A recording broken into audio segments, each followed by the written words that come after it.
অন্তুর শরীরটা অসাড় হয়ে উঠল। তাদের কথা মাঝে বারবার নিস্তব্ধতা নেমে আসছিল, আবার শুরু হচ্ছিল। দাসী মহিলা দুটো স্বাভাবিক। খুব পরিচিত ঘটনাই বলছে রূপকথা। অন্তু চট করে একটা হিসেব মেলালো, দামি হিসেব। শাহানার জরায়ুতে টিউমার। সে জানে এই অবস্থায় স্বামীর সঙ্গে শারীরিক সম্পর্ক করা যায় না। এই সময় মহিলারা সম্পর্ক করতে পারে না।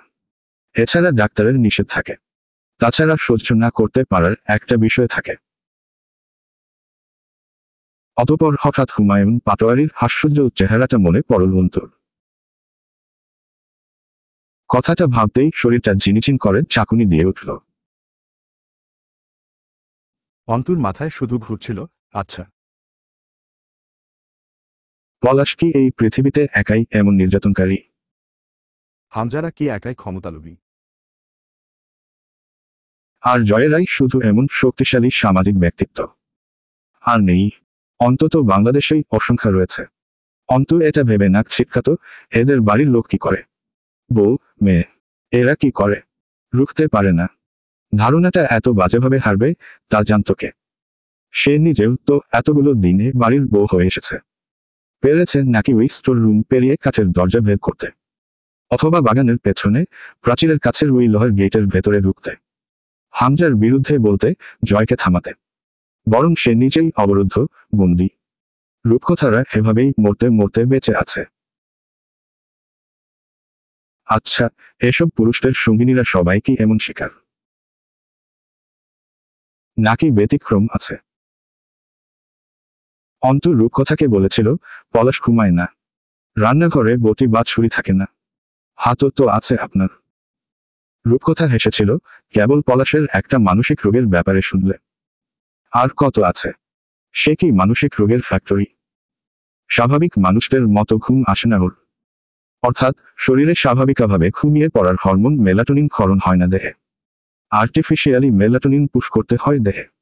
এরপর ঘুমায়, সেটাও নির্দিষ্ট ঘরে গিয়ে। আপনি ফেরাউনের ঘর করছেন, রূপকথা। আছিয়া বলে, লজ্জিত করো না মা, আছিয়ার মতো ইমানি জোর নেই আমার, আর না আছে প্রতিবাদের ক্ষমতা। থেমে থেমে আরো অনেক কথাই হয়েছিল ওদের। হঠাৎই অন্তু নিষ্ঠুরের মতো জিজ্ঞেস করেছিল, আপনি এখানে এসব জানাতে এসেছেন আমায়? কি ভাবতে? রূপকথা হেসে ফেলল, উকালতির রক্তে জড়িয়ে তোমার? না না, সন্দেহ ভালো। বিশ্বাস করার নয় কাউকে। শব্দটাকে ভীষণ সস্তা লাগে আজকাল। লাগারই কথা। এমনিতেই সচেতন তুমি, আরো হচ্ছ। পলাশের সাথে দেখা হবার পর কতদিন কেটে গেছে তোমার? অন্তু অবাক হলো। রূপকথা সেটাও জানে। সে বলল, বেশ অনেক দিন। এরপর আর বের হওনি না? বিয়ের পর ভার্সিটি যেতে দেয়া হয়নি, থার্ড ইয়ারের ক্লাস তো শুরু হয়েছে কয়দিন হলো। বন্দি জীবন যাপন করছি আপাতত। বের না হলেই ভালো। এজন্যই জানাতে এসেছিলাম। কোনো স্বার্থ টার্থ নেই। বলতে পারো তোমার নিজের অর্জন। তোমার মতো মানুষদের এড়িয়ে চলা মুশকিল, বুঝলে? জয় আমিরকে জিজ্ঞেস করলে সে যদি বলে কখনো, তো বুঝবে এটা। আর 5টা মেয়ের মতো নও যেমন তুমি, এটা খুব সহজেই ধরা পড়ে তোমার চোখে তাকালে। ব্যতিক্রমের সাথে মানুষের আচরণ ব্যতিক্রমী হয় সচরাচর। আমিও তাই করছি। সাবধানে থেকো। পলাশ তোমায় ছাড়বে না। জয় নামক হালে বাধা পড়ে আছো এই বাড়িতে। বাইরের জগৎ তোমার জন্য ভালো নয়। পলাশ ছাড়াও বহু লোক আছে জয়ের সাথে সম্পর্কিত হিসেবে তোমার ক্ষতি করার। অন্তু ভাবল, হয়তো মাঝার, নাকি আরো কেউ, বাকারা। অন্তু এটা বুঝো, সে অনেকটাই ব্যাক আপ পেয়েছে জয়ের কাছে। অন্তুদের একটা বুড়ো হিন্দু স্যার ছিলেন। তিনি একবার বলেছিলেন, পেছনে মেরে বালুর ছ্যাক দেয়া বুঝিস রে তোরা। তখন বোঝনি অত। আজকাল আমজাদ সাহেবসহ এসব বুজুর্গ প্রবীণদের কথার মর্ম খুব গাঢ়ভাবে মনে পড়ে। জয় হলো সেই লোক, যে পেছনে মেরে আবার বালুর ছ্যাক দিয়ে ব্যথা কমাতে আসে। অন্তুর হাসি পায় এসব ভাবলে। বোঝা গেল, জয়ের ফিরতে দেরি হবে কদিন। অন্তু ভাবল, এই ফাঁকে বাড়ি থেকে ঘুরে এলে হয় না। ভাবি অসুস্থ, অন্তিক কি করছে না করছে। আম্মুকে দেখার ইচ্ছেটাও হচ্ছিল। অন্তুকে অবাক করে দিয়ে সকাল 11টার দিকে পাটোয়ারি বাড়ির দরজায় অন্তিক এলো। অন্তু ভাবেনি এমনটা। স্মিত হাসি ছেলেটার মুখে। হাতে 2 প্যাকেট মিষ্টি, ছোট্ট দুটো অসময়ের তরমুজ, ব্যাগে অনেক রকম খাবারের পাত্র। নিশ্চয়ই রাবেয়া কিছু বানিয়ে দিয়েছেন। অন্তুর অদ্ভুত লাগলো।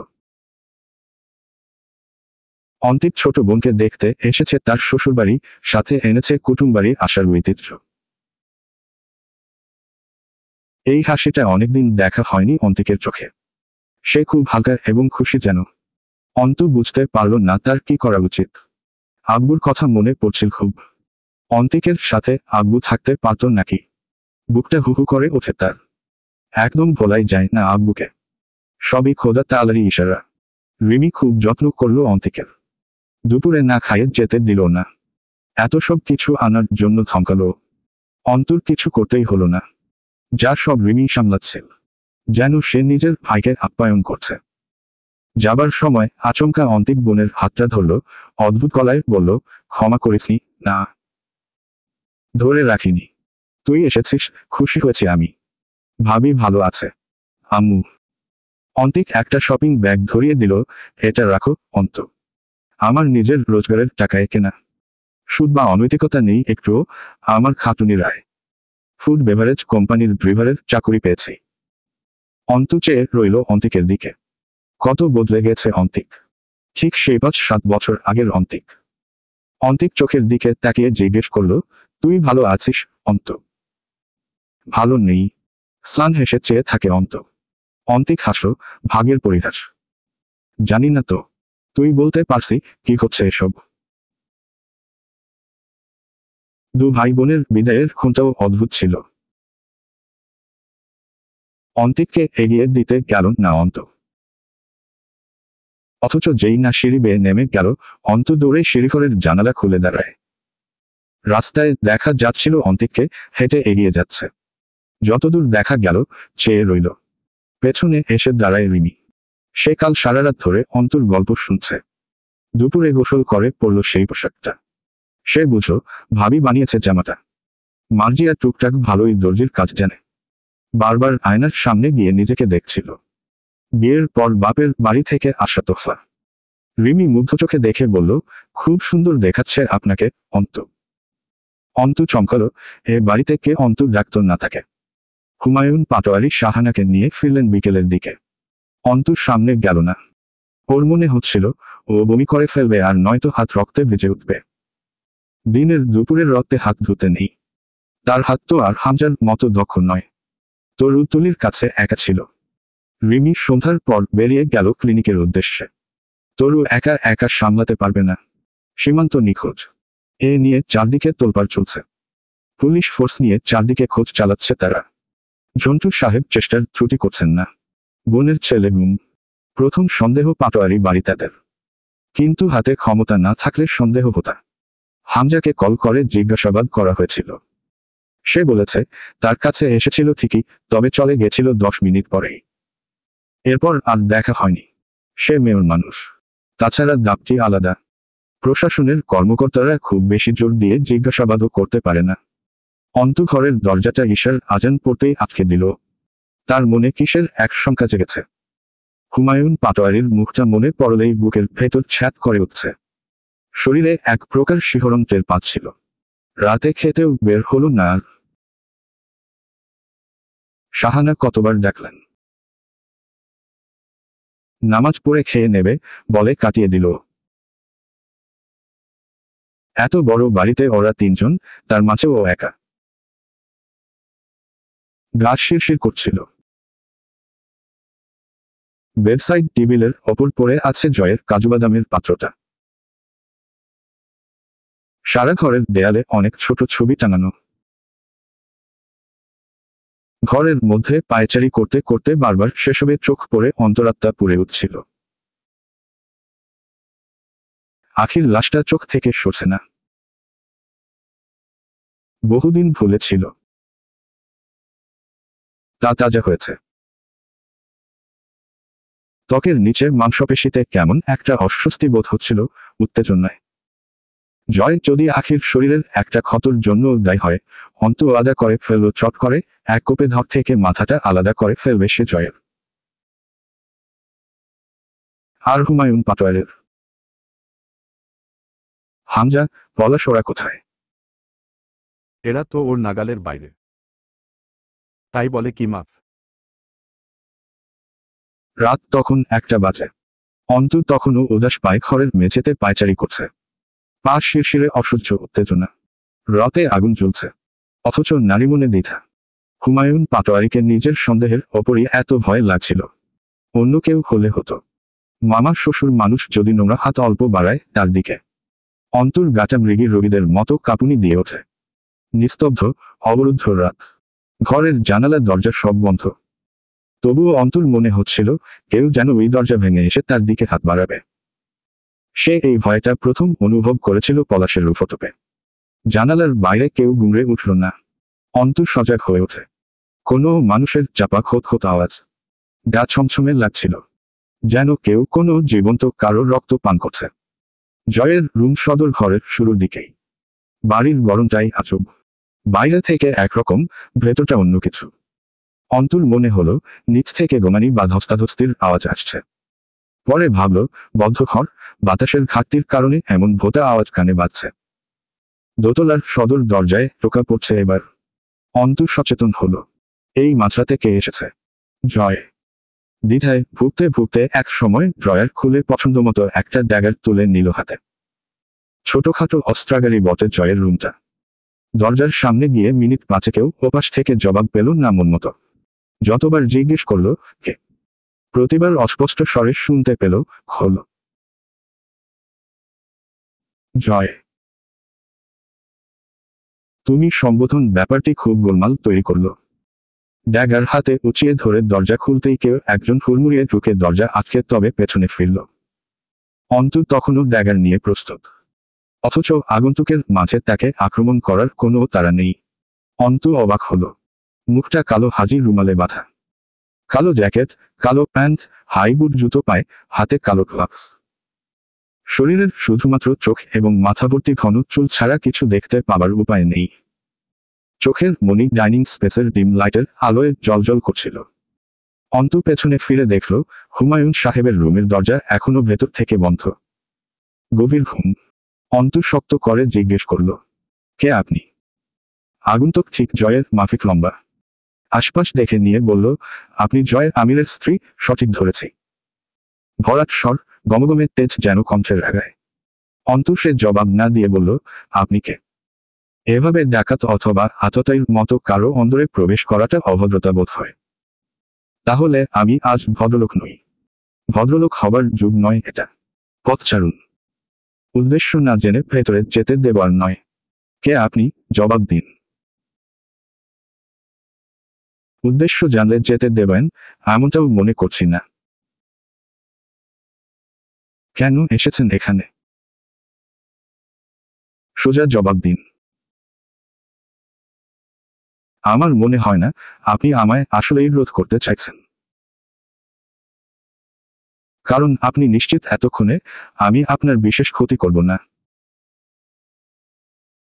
আর আপনি ছাড়া আপাতত বাড়িতে উপস্থিত আর কারো চিন্তাও বিশেষ নেই আপনার মাঝে।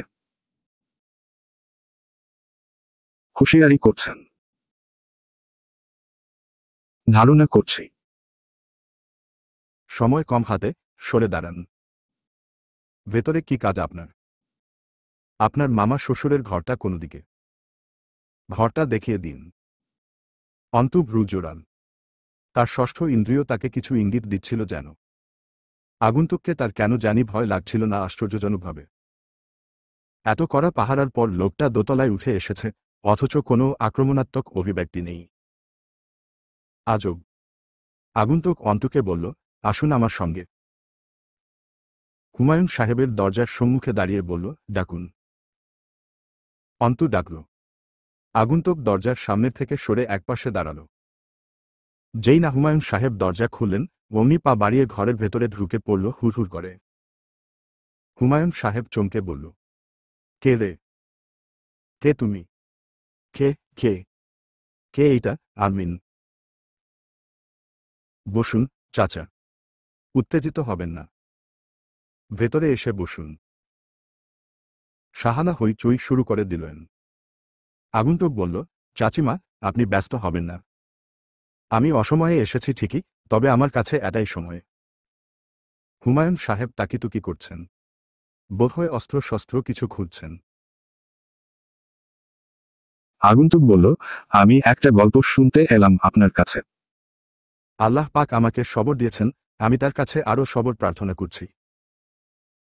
যা জিজ্ঞেস করব, কোনো রকম শিরোনাম বা অজুহাত ছাড়া বলে যাবেন। কে তুমি? আজ পরিচয় থাক। আখিরাতে জাহান্নামে যাবার পথে আমার আপনার আবার দেখা হবে। মৃত্যুর আগে কিছু মহাপাপ আর কুফরি করে মরব আমি। জাহান্নামের দিকে এগিয়ে যাবার পথে পরিচিতিসহ অনেক আলাপ হবে। আপাতত মূল কথায় আসি। অন্তু অবাক হয়ে গেল। হুমায়ুন সাহেব দরদর করে ঘামছেন। পাপ তার চোখে মুখে চামড়ার মতো দৃশ্যমান হয়ে উঠেছে। কে এই আগন্তুক? বিছানায় বসে শান্ত স্বরে জিজ্ঞেস করছে, মুমতাহিনাকে এই বাড়িতেই মারা হয়েছিল, তাই তো? হুমায়ুন সাহেব হাত দিয়ে ঘর্মাক্ত মুখ মুছলেন। শাহানা স্বামীর কাছে এগিয়ে গিয়ে বাহু চেপে ধরলেন। আগন্তুক ফের বলল, কি হয়েছিল মুমতাহিনার সাথে আসলে? আপনি কখন গেছিলেন ওর কাছে? অন্তু পাথরের মতো দাঁড়িয়ে রইল। মুমতাহিনা ওরফে আখি। এটা কে তাহলে? মুমতাহিনার ভাই। কিন্তু সে তো মরে গেছে। কি সুন্দর নামটাকে এই জানোয়ারের দল বিকৃত করে রেখে দিয়েছিল। কোরআনুল কারিমে একটা সূরা আছে মুমতাহিনা নামে। হুমায়ুন সাহেব মুখ খুলছিলেন না। এক পর্যায়ে আগন্তুক উঠে দাঁড়িয়ে পিস্তলটা ধরল ঠিক হুমায়ুন সাহেবের গালের ভেতর। ট্রিগারে বারবার ছটফটে হাত রেখেও আবার সরিয়ে নিচ্ছিল। শাহানা চিৎকার চেঁচামেচি শুরু করেছিলেন। আগন্তুক অনুরোধ করল, চাচিমা, আপনি চিৎকার করবেন না। আমার হাতে সময় কম। রাত ফুরিয়ে আসছে। আমি কিছু জানতে এসেছি, তা উনি বলছেন না, সময় কেটে যাচ্ছে, এভাবে ছাড়া উপায় নেই। আমি আপনার কোনো ক্ষতি করব না। আল্লাহর ওয়াস্তে চিৎকার করবেন না। এটুকু রহম করুন। মুমতাহিনাকে যখন আনা হলো এখানে, তার আগে তাকে পলাশের হোটেলে রাখা হয়েছিল। এখানে আনার পর বেশ কিছুদিন আটকে রাখা হলো। মেয়েটা চমৎকার মায়াবতী ছিল। যেন আরাবিয়ান সংস্কৃতি থেকে উঠে আসা কোনো শাহজাদি। লম্বা হাতার ঢেলা পোশাক, চুলগুলো দেখা যেত না কখনো, ও না মাথায় থাকত সবসময়। ওকে রোজ খাবার দিতে যাবা বা দেখাশোনার দায়িত্ব হুমায়ুন সাহেবের ছিল। বাড়ির মেয়েদের কিছু জানানো যাবে না। জয় তখন ঢাকাতে। তার সামনে মাস্টার্স পরীক্ষা। হামজা সারাদিন বাইরে থাকে, বিভিন্ন কাজে। হুমায়ুন সাহেব যেতেন তিনবেলা বাড়ির গ্রাউন্ড ফ্লোরের নিচের ঘাটিতে। স্ত্রী থেকেও বিপত্নিক হয়ে গেছিলেন স্ত্রীর রোগের জন্য। কিন্তু পৈশাচিক পুরুষত্ব কি বাদ মানে? এমনও হয়েছে, রোজ 2-3 বার তিনি ধর্ষণ করেছেন মুমতাহিনাকে। তবুও মেয়েটা বেঁচে ছিল কোনো রকম, তাকে বাঁচিয়ে রাখা হলো। কিন্তু পলাশের হোটেল থেকে চাঁদের টুকরো কিশোরী অক্ষত চলে এসেছে। পলাশ সুযোগ পায়নি তাকে নষ্ট করার, পাগলামি করার। পলাশ চুপচাপ বসবে। কেন বসবে? সেই গেল শেষবার 16 বছরের সেই অর্ধমৃত মুমতাহিনার কাছে। এরপর আর মুমতাহিনাকে দৈববলেও বাঁচানো সম্ভব নয়। অন্তুর শরীরটা থরথর করে কেঁপেছিল সেসব শুনে। মুমতাহিনার লাশ নীলচে হয়ে উঠেছিল। কতদিন পর লাশ ছেড়েছিল কে জানে। অথচ অচেনা যুবক জমাট বরফের মতো শীতল। আগন্তুক সে রাতে হুমায়ুন পাটোয়ারির বুকে কম বেশি 70টা ছুরিকাঘাত করেছিল। তাকে থামানোর উপায় নেই, থামানোর কেউ নেই। ও অন্তু একদৃষ্টে চেয়ে দেখছিল যুবকের খুবলে খাওয়া। রক্তে ছুটে এসে 2-1 ফোঁটা অন্তুর শরীরে লাগতেই শরীরটা শিহরণে রোমাঞ্চিত হয়ে উঠছিল। জয় ভুল বলে না, মানুষের রক্ত কখনো কখনো অমৃত সুধার মতো লাগে। অন্তু ভাবছিল, এত সন্তুষ্টিদায়ক দৃশ্য সে কি আগে দেখেছে জীবনে। হুমায়ুন পাটোয়ারির যকৃত এবং হৃৎপিণ্ডের টুকরোগুলো ছিঁড়ে ছিঁড়ে ছুরির ডগায় উঠে এসেছিল। অন্তু তৃপ্তির সাথে দেখেছিল তা। বুক ভরে শ্বাস নিয়েছিল। এসবের আগে শাহানা আর্তনাদ করে আগন্তুকের পায়ের কাছে বসে পড়েছিল, বাপ। মারিস না, বাপ। আমার নাকফুল খুলে নিস না, তুই। আমি উনারে খুশি করতে পারি নাই। যা করার করেই তো ফেলছে, আমার নাকফুল কেড়ে নিস না, তুই। ছেড়ে দে। তোর দোহাই লাগে। ভাব তো, তোর মা যদি এমনে বলতো। পার্টি পার্টি কথা না রাখতে। ছেড়ে দে, বাপ। মারিস না। আমার সুখ দুঃখের সাথী। আমার পাপ পুণ্যের সাথী। অন্তু এগিয়ে গিয়ে শাহানার ঘাড়ের কাছে বা পা দিয়ে কষে একটা লাথি মেরেছিল। শাহানা ছিটকে পড়ে গেলেন। দমলেন না। আবার উঠে এসে যুবকের পায়ের কাছে বসে আহাজারি করে উঠতেই কাচের ফুলদানিটা তুলে অন্তু বিকট আওয়াজে শাহানার মাথায় আঘাত করে। কাচের ফুলদানি চুরমার হয়ে গেঁথে যায় শাহানার কপাল ও মাথায়। আগন্তুক ততক্ষণ বিমূঢ় চেয়েছিল। আক্রমণ করেনি, সরানি শাহানাকে, একটুও খারাপ খারাপ আচরণ করেনি, যেন সে শেখেনি সেসব। কিন্তু অন্তুর সহ্য ক্ষমতায় আসেনি। শাহানার রতে হাত ভিজতেই একটা অদ্ভুত সুখ অনুভূতি হল। ইচ্ছে করল যে ঠোঁট দিয়ে মিনতি করেছে শাহানা স্বামীকে বাঁচানোর, সেই ঠোঁট দুটো কেটে পশু দিয়ে খাওয়াতে। অনেক রকম হিংস্র ইচ্ছে জাগছিল অন্তর শাহানার জন্য। এই সকল নারীদের সৃষ্টিকর্তা নিশ্চয়ই পচা গু মাটিতে পরিণত হওয়া মাটি দিয়ে তৈরি করেছেন। এদের চেয়ে জঘন্য নারীও কি আর আছে সৃষ্টিকর্তার এই সুন্দর দেখতে দুনিয়াতে? নেই বোধ করি। এরা ময়লা, এরা নরকের ক্ষুধা মেটানোর খাবার। এজন্যই বোধহয় বুজুর্গজনেরা বলে গেছেন, সৃষ্টিকর্তা জুরি বেছেই মেলান। খারাপ লোকের বউ সচরাচর ভালো হয় না। আগন্তুক যখন থামল, তখন পুরো ঘর একটা লাশ কাটা ঘরের চেয়ে কম লাগছিল না। ছুরির আঘাত হুমায়ুন পাটোয়ারির পাঁজরের হাড় গুঁড়ো করে মেরুদণ্ড ছেদ করে বেরিয়েছিল। আগন্তুকের কালো জ্যাকেটে লাল রক্তের ছিটা দৃশ্যমান না হলেও উন্মুক্ত চোখের পাতা, ভ্রুতে রক্তের চাপড়ি পড়েছিল। আগন্তুক চলে যাবার সময় একবার অন্তর দিকে তাকিয়েছিল। দুর্বোধ্য সেই দৃষ্টি বিনিময়। সন্তুষ্ট দুটো প্রাণ একে অপরকে সুক্রিয়া জ্ঞাপন করল। বোঝা গেল না ওই চোখ দুটো অন্তু ভুলবে না কখনো। মুখটা দেখা হলো না, জানা হলো না পরিচয়, হলো না বিশেষ কথা। তবুও তারা খুব পরিচিত একে অপরের। তাদের মানসিকতা এবং পথ তো এক। সকালে দেখা গেল ওয়ার্কশপের সামনে এবং বাগানের ধারে ছেলেদের যে আবাসিক একতলা বিল্ডিংটা আছে, সেখানে লাশ বিছিয়ে আছে। ধ্বংসলীলা চলেছে অন্ধকার এক অবরুদ্ধ রাতে। ঢাকায় সম্মেলনের জেরে রোডে ঘাটে হানাহানি তো চলেছেই। আবারও জামায়াত ইসলামীর কয়েকজনের ফাঁসির রায় কার্যকর হল। দেশে উত্তাল শিবির গোষ্ঠী। বিরোধী দলের নেতৃবৃন্দরা তখন অবরুদ্ধ আছে। কতজনের মৃত্যুদণ্ড জানান দেয়া হল, কতগুলো গোপন হল, সে খবর রাখল কে? জনগণ তখন নিজেদের জীবন নিয়ে অতিষ্ঠ। চারদিকে হাহাকার। রাজধানীর জনজীবনে শোক লেগেছে। মাসের হিসেবে তখন দেশের শতাধিক করে লোক মরে। আসলে কত মরে জানে কে? মেধাবী ছাত্ররাও নজরে পড়ছিল তখন। গণপিটুনি, গুলি করে মারা, অথবা না জানা সব মরদেহ উদ্ধার রোজকার কাহিনী। তখন দেশটা সন্ত্রাসদের, তখন দেশটা ক্ষমতাসীনদের ও বিশৃঙ্খলের রাজত্বে বন্দী গোটা দেশটা। সেসব ছেড়ে হামজা ও জয়কে দিনাজপুর ফিরতে হল। জয়ের পায়ের গোড়ালিতে ব্যান্ডেজ, হাতের কনুইতে টেপ মারা, ভ্রুর উপরে কেটে গেছে। হামজার ডানহাত মারাত্মক আহত। তারা পৌঁছাল ঈশার নামাজের পর। শাহানা হাসপাতালের, অবস্থা খারাপ। তুলি অসুস্থ অবস্থায় চলে এসেছে বাড়িতে। বাড়ি ভর্তি লোকজন আর পুলিশ। কিন্তু কোথাও অন্ত নেই। জয় ঘরে ঢুকতেই হতবাক হয়ে গেল। মেয়েটা কোথায় গেছে? মামার লাশের পাশে পুলিশসহ বিভিন্ন গভর্নমেন্ট এজেন্সি থেকে লোক এসেছে।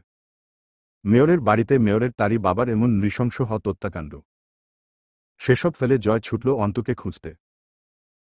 গালির খুঁই ফুটছে মুখ দিয়ে। এই অসময়ে হয়রানি না করালেই না।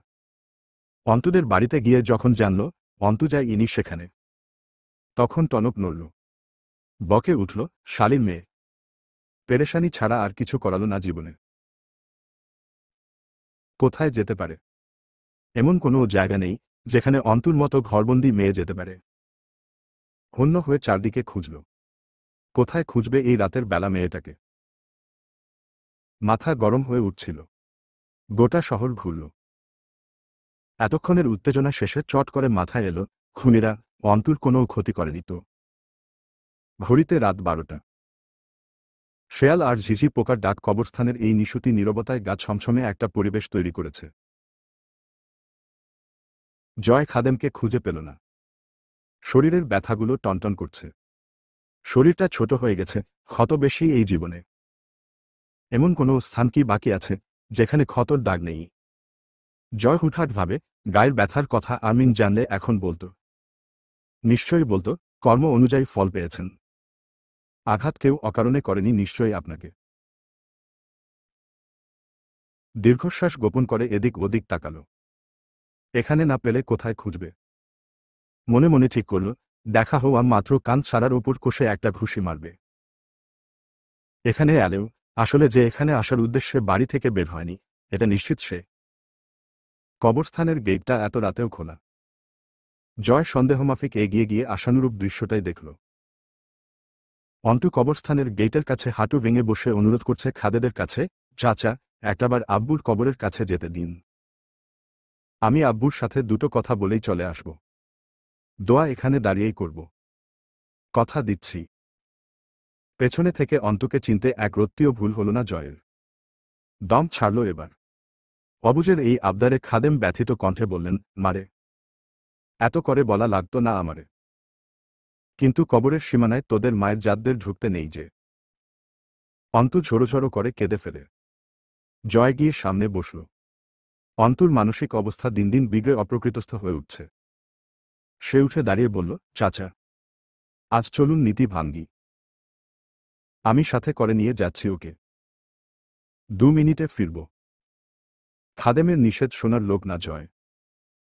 অন্তু লুটিয়ে পড়ে বাচ্চা শিশুর মতো আমজাদ সাহেবের কবরের ওপর হু হু করে কেঁদে ওঠে। জয়ের কানে খুব লাগছিল কান্নাটা।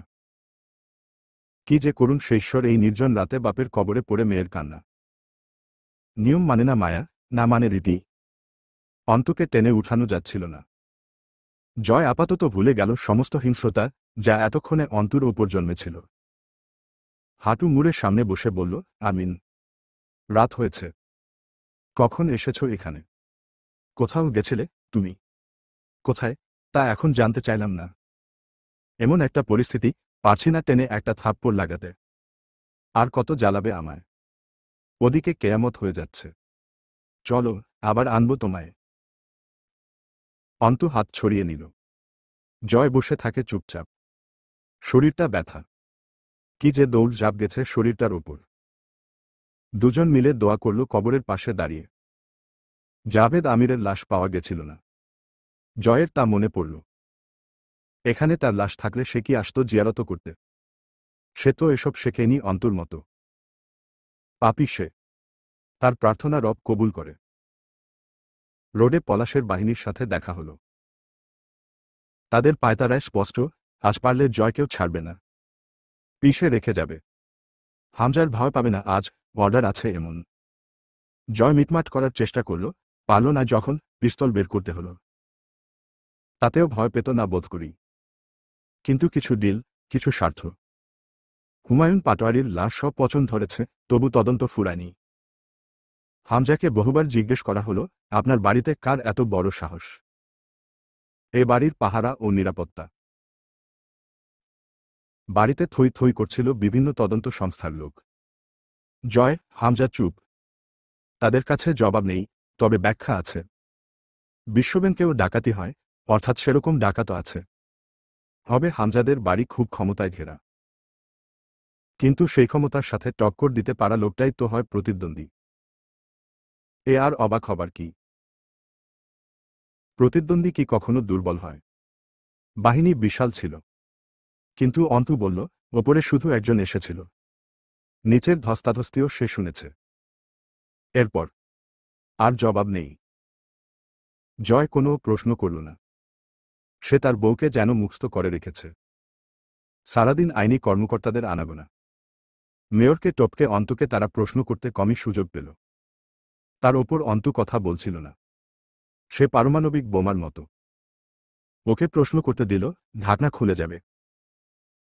মেয়র নামক ব্যাক আপটা অতটাও শক্ত নয়, সে চাপটাকে ঠেকাতে পারবে না। হামজা সচেতন। হামজার বাপ মরেছে। মা মৃত্যুসজ্জায়। অথচ সে নির্লিপ্ততা। তার কোনো হুটোপাটা নেই।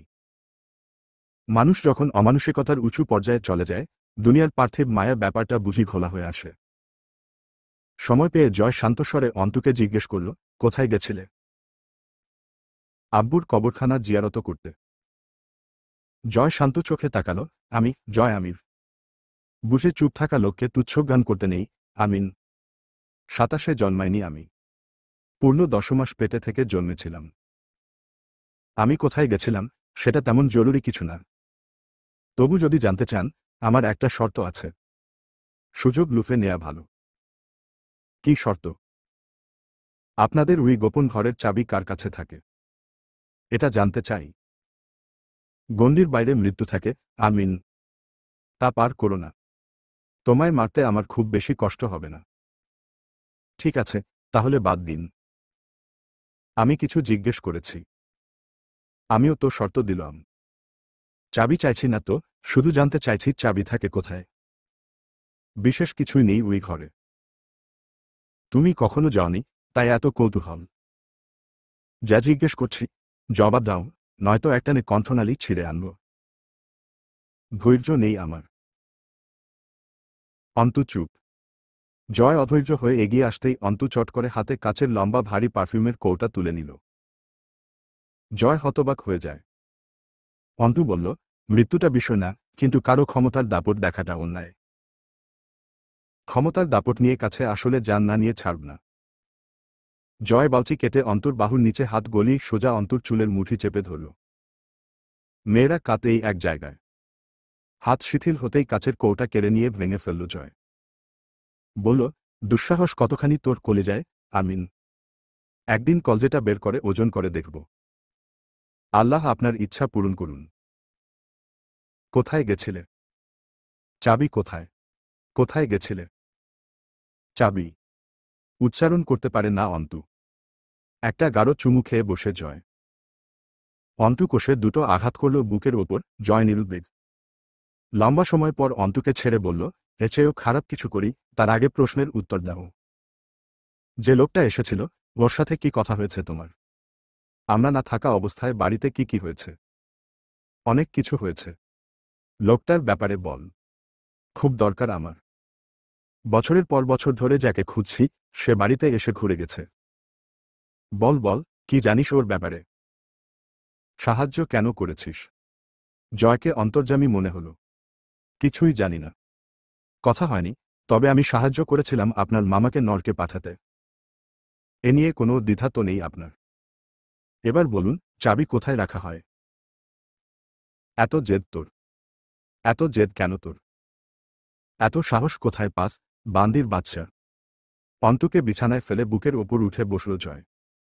গলা চিপে ধরে অশ্রাব্য ভাষায় আরো দুটো গালি দিয়ে বলল, তুই কি চাস? বাড়িটা জাহান্নাম হয়ে গেছে যেদিন থেকে এসেছিস। এত কিসের তেজ তোর? অন্তুর মুখে রক্ত জমে লালচে হয়ে উঠল মুখটা, শ্বাস আটকে গেছে, চোখের শিরা লাল হয়ে উঠেছে, তবুও সামান্য শব্দ করল না বা কোনো রকম দুর্বলতা প্রকাশ করল না। ছেড়ে দিয়ে হাঁপাতে লাগল জয়। অন্তুকে আঘাত করা আর মূর্তি ভাঙা একই কথা। বিছানায় পা ঝুলিয়ে বসে ক্ষিপ্ত গলায় জিজ্ঞেস করল, শালি, তোর চাবি চাই না? অন্তু ছাদের দিকে তাকিয়ে রইল। জয় বলে উঠল, তোর পাছা যদি তুই দড়ি ছিঁড়ে কুত্তা দিয়ে মারা দিস, তো আমি কতক্ষণ লাঠি নিয়ে বসে থাকব? খাটের এক কোনায় মশা নাশক অ্যারোসোলের ভর্তি লোহার কৌটা রাখা থাকে। আকস্মিক অন্তু সেটা তুলে ঠিক জয়ের মুখ বরাবর কষে ছুঁড়ে মারল। থুতনিতে লাগতেই গাঢ় এক জখম তৈরি হয়। জয় হাত সামনে এনে দেখল, রক্ত ঝরছে থুতনি থেকে। অন্তু তাকিয়ে দেখছে তা। তার মুখে তৃপ্তি, চোখ দুটো গমগম করছে জ্বলন্ত শিখার মতো। তোকে বসে থাকতে বলিনি তো। তোর ভালোমানুষই তোর কাছে রাখো। তোকে কে বলেছে আমায় বাঁচাতে লাঠি নিয়ে বসে থাকতে? তুই যা করেছিস, সে তুই ভুল করেই কর, আর জিদে অথবা ক্ষমতায়, তা যদি আমি অন্তু কোনো দিন ভুলে যাই, আমি এক বাপের সন্তান না। অথচ আমার বাপ একটাই, আমজাদ আলী প্রামাণিক। দুদিন বাদে শাহানা মরে গেলেন। সীমান্তর লাশ পাওয়া গেছে। প্রথম সন্দেহ হামজা পাটোয়ারি। এবার আবার দুই দল করে ইন্টারোগেশনে আসে। একদল ওর বাপ মায়ের জন্য, আর একদল সীমান্তর জন্য। রোজ রাজধানী থেকে কল আসে, তদন্তকারীরা বাধ্য হয়ে চলে যায়। উপরমহলের কথা না শুনলে চলে বুঝি প্রশাসনের। পরিস্থিতি সবার জন্য কেয়ামতের সম। অন্তুকে পলাশ ছিঁড়ে খাবে, হামজা কি করবে তা বোঝা যাচ্ছে না, জয় কি করছে তা ঘোলা ঘোলা। জয়ের পেছনে কত কেস ফাইলে জমা হয়ে আছে। এসব সন্দেহ তার ওপর হামজার সমান এসে পড়ছে। অথচ সে দিব্যি ঘুরছে, খাচ্ছে, ভার্সিটি যাচ্ছে, কার্যালয়ে বসছে, কবুরতকে দানা খাওয়াচ্ছে, অন্তুর সাথে সাথে সেধে সেধে ঝগড়া করছে। তার দিন যেন ভালোই কাটছে। আজকাল খুব সিগারেট টানতে দেখা যায় তাকে। হামজা বেশি দিন এভাবে টিকতে পারবে না, তা তার বাড়ির পিঁপড়ের দলও জানে। কতদিন তাকে প্রোটেক্ট করবে উপরমহলের লোকজন? যতদিন স্বার্থ আছে। স্বার্থ পুরা না করতে পারলে তারাই হামজাকে উড়িয়ে দিতে দ্বিধা করবে নাকি? তার মাথার ওপর ফাঁসির দড়ি রঙ্গ করে নাচছে। তবুও পৌরসভার উন্নতি করে চলেছে সে। রাস্তাঘাট তৈরি করছে, সরকারি প্রাইমারি স্কুলগুলোতে বেঞ্চি বানিয়ে দিচ্ছে নতুন। সরকার যা বাজেট দিচ্ছে তার পুরোটা সেসব কাজে লাগাচ্ছে না, সেটা আলাদা বিষয়। জন্মনিবন্ধনের একটা সামান্য কাগজ সাইন করাতেও 1000 টাকা নিচ্ছে। রাস্তাগুলো বছর না ঘুরতেই পিচ উঠে গর্ত তৈরি হবে, সেসব আলাদা বিষয়। তবে সে শীতে কম্বল দেয়, গরমে টিউবওয়েল বসায়, ভাতার কার্ড দেয়। আর জয় ছাত্র সংসদ দেখছে। তবুও কেন যে বদনাম খড়ের গাদায় আগুনের মতো ধিক ধিক করে বাড়ছিল চারদিক। এটা রাজনীতিবিদের অবিচ্ছেদ্য অংশ। বদনাম না হয়ে পলিটিক্স করা যায় না। এ বাড়িটা স্বাভাবিক না। বাড়ির প্রতিটা ইটও অস্বাভাবিক। কাল এ বাড়ির বাপ মায়ের শ্রাদ্ধের অনুষ্ঠান। গোটা এলাকার লোক খাবে। সে রাতে অন্তুকে ডাকা হলো। হামজা প্রশ্ন করল, আম্মাকে তুমি আঘাত করেছিলে? হ্যাঁ। আর আব্বুকে? ওই লোকটা। চিনতে পারোনি তাকে? না। লম্বা ছিল? হ্যাঁ। আর? আর কিছু দেখতে পাইনি। মুখ বাঁধা ছিল? তবুও সাহায্য করলে। আমি সাহায্য করেছি তা কি করে বলছেন আপনি? তুমিও বোকা না, আরমিন। আর আমিও হামজা পাটোয়ারি। তাহলে তো সব ধারণাই আছে আপনার। আর জিজ্ঞেস করছেন কেন? তবে তোমার ধারণা নেই নিজের অবস্থা সম্বন্ধে? না না, আছে। আছে বলেই তো কিছু মনে হয় না। দেখুন, মানুষের দুর্বল ক্ষেত্র দুটো, শরীরের ব্যথা আর সবশেষে প্রাণটা। কিন্তু মেয়েদের দুর্বল ক্ষেত্র তিনটা, ইজ্জত, শরীরের ব্যথা আর সবশেষে মৃত্যু। বাহ্যিকভাবে আমার সম্মান নেই, তা রাখেননি আপনারা, ঠিক। কিন্তু আসলে তো আছে। আর সেটা রক্ষা করতে আমার কোনো মতো শ্বাস চলাই যথেষ্ট। আজ আর আমি বোধহয় সেই পলাশের রুফটপের অন্তু রইনি, মেয়র সাহেব। আর রইল মরণ। ওটা তো শখে শখে কবুল। এটা কোনো জীবন হলো? ছি। হামজা জয়কে বলল, তোর বউয়ের পড়ালেখাটা বন্ধ করে দে। এত না পড়লেও চলবে। যথেষ্ট শিক্ষিত হলো, এখন সংসার সামলাক, সংসারে কাজও বাড়বে। একটা বাচ্চা কাচ্চা নিয়ে নে। অন্তুর অন্তরাত্মা কেঁপে উঠল। হামজা ভয়ানক সে জানে, কিন্তু শান্ত মানুষের ভয়াবহতা ঠিক কতটা ভয়ানক হতে পারে। পড়ালেখা না করা, জয়ের সংসারে জয়ের বাচ্চা পালন করা, এর চেয়ে বড় দুর্বলতা নেই তো, না নেই আর কিছু অন্তুর। হামজা ঠিক তা ই পয়েন্ট করেছে। অন্তু আজ সত্যিই ভয় পেয়ে গেল আরেকবার হামজাকে। কঠিন ভয়। চোখে মুখেও সেই ভয় ফুটে উঠল। সে পাগলের মতো পেছনে থেকে ডেকে উঠল, মেয়র সাহেব। পড়ালেখা বন্ধ করে আপনি আমায় আটকে রাখতে পারবেন বলে মনে করেন? হামজা পেছনে ফিরে সুমিষ্ট হাসে, শুধু তোমায় বাঁচিয়ে রেখে আমি শেষ অবধি অনেক কিছুই করব, আমিন। চোখ দুটোর যত্ন নাও, দেখতে হবে সেসব। বিশাল ডুপ্লেক্স বাড়ি। কাছের সমরাহ চারদিকে। সুস্থ চোখে অভিজাত্যের কমতি চোখে পড়ার অবকাশ নেই। দেয়ালগুলো অবশ্য রোজ আওয়াজহীন চিৎকারে বলতে চায়, আমি অমুকের রক্তের বদলে আদায় করা টাকায় কেনা, অথবা কোনো আসবাব হয়তো অভিমান করে স্বীকার করে না, ওটা কেনার টাকা পলাশ কারো বউ ছিনিয়ে নেবার ভয় দেখিয়ে আদায় করে নিয়েছে। মেঝের টাইলসগুলোও অবশ্য বলে না মুখে, আমার মূল্য অমুক মুদি দোকানদারের সারাদিনের পরিশ্রমের টাকা চাঁদাবাজিতে খোয়া যাওয়া পয়সায় কেনা। ওরা জোর বস্তু, ওরা এসব কেন বলবে? পলাশ হেলে দুলে ঢুকল হলরুমে। তার কানে এসব চিৎকার মধুর থেকে। আজ মদ টদ খেয়ে আসেনি। সোফায় বসে চেঁচাল, রূপ, রূপ, নিচে আয়। রূপকথা এসে জিজ্ঞেস করল, কিছু লাগবে তোমার? হু, পাশে বসো। রূপকথা জানে পলাশের কি লাগবে। কিছু প্রশ্নের উত্তর। পলাশ রূপকথার ঘাড়ে মুখ থুবড়ে আতশোয়া হয়ে বলল, পাটোয়ারিদের বাড়িতে গিয়েছিলি কেন রে? একা একা ভালো লাগে না বাড়িতে, তাই তো। রূপকথা চোখ বুজল, আমায় মেরে ফেলো না কেন? তোমার নিষ্ঠুরতা আজকাল ব্যথা দেয় না আমায়। ধুর। মারব কেন? ছোটবেলা থেকে ভালোবাসি তোকে। এতদিনের ভালোবাসায় কেউ একেবারে মারে? ঠিকই বলেছ। রোজ মারতে হলে একেবারে মারা উচিত নয়, কিন্তু তুই আমায় মারতে চাস, এটা জেনে কষ্ট পেলাম। আমি তো খারাপ না। না, আমি মারতে চাই না তোমায়, কিন্তু তুমি যাদের ওপর অন্যায় করো তারা যদি তোমায় মারে, আমি তাদের বাধা দেব আর পাপটুকু করতে চাই না। পলাশ অবাক হবার ভান করে, এই সাহস কোথায় পেয়েছিস রূপ? আগে ছিল না, তুই বদলেছিস অনেক। পলাশের চুলের মাঝে হাত গলায় রূপকথা ব্যথার ওপর ব্যথা দিল, আর ব্যথা লাগে না। আমার মনে হয় তাই হয়েছে। আমার মনে হয় ধৈর্য ফুরিয়ে গেছে, অথবা পাগল হয়ে গেছি। কি সুন্দর দেখতে লোকটা, চোখ, নাক, চুলের বাহার। সুদর্শন স্বামী রূপকথার, তার সাথে খুব মানায় পলাশকে। লোকটা হাসলে খুব সুন্দর দেখায়, নাকটা কুচকে চোখ দুটো ছোট হয়ে যায়। রূপকথা চুলে হাত বুলিয়ে দিল। অদচ মনটা বিষে জেরে আছে। মানুষ মনের কথা শোনে, কে বলে? মনকে লুকিয়ে উপরই রঙে নিজেকে রং দিয়ে বছরের পর বছর কেটে যায় এই দুনিয়ায়। তাদের সম্পর্কটা অবর্ণনীয়। জয়ের বউয়ের চোখের দিকে তাকিয়েছিলি কিছুক্ষণ। চোখ দিয়ে কিছু ইনপুট করেছে তোর ভেতরে। রূপকথা হাসল, ওকে তুমি ভয় পাও? না, ও আমাকে ভয় পায় না, এটার জন্য দুঃখ পাই আমি। ঠিকই, ভয়ানক মানুষদের যারা ভয় পায় না তাদের চেয়ে ভয়ানক নেই।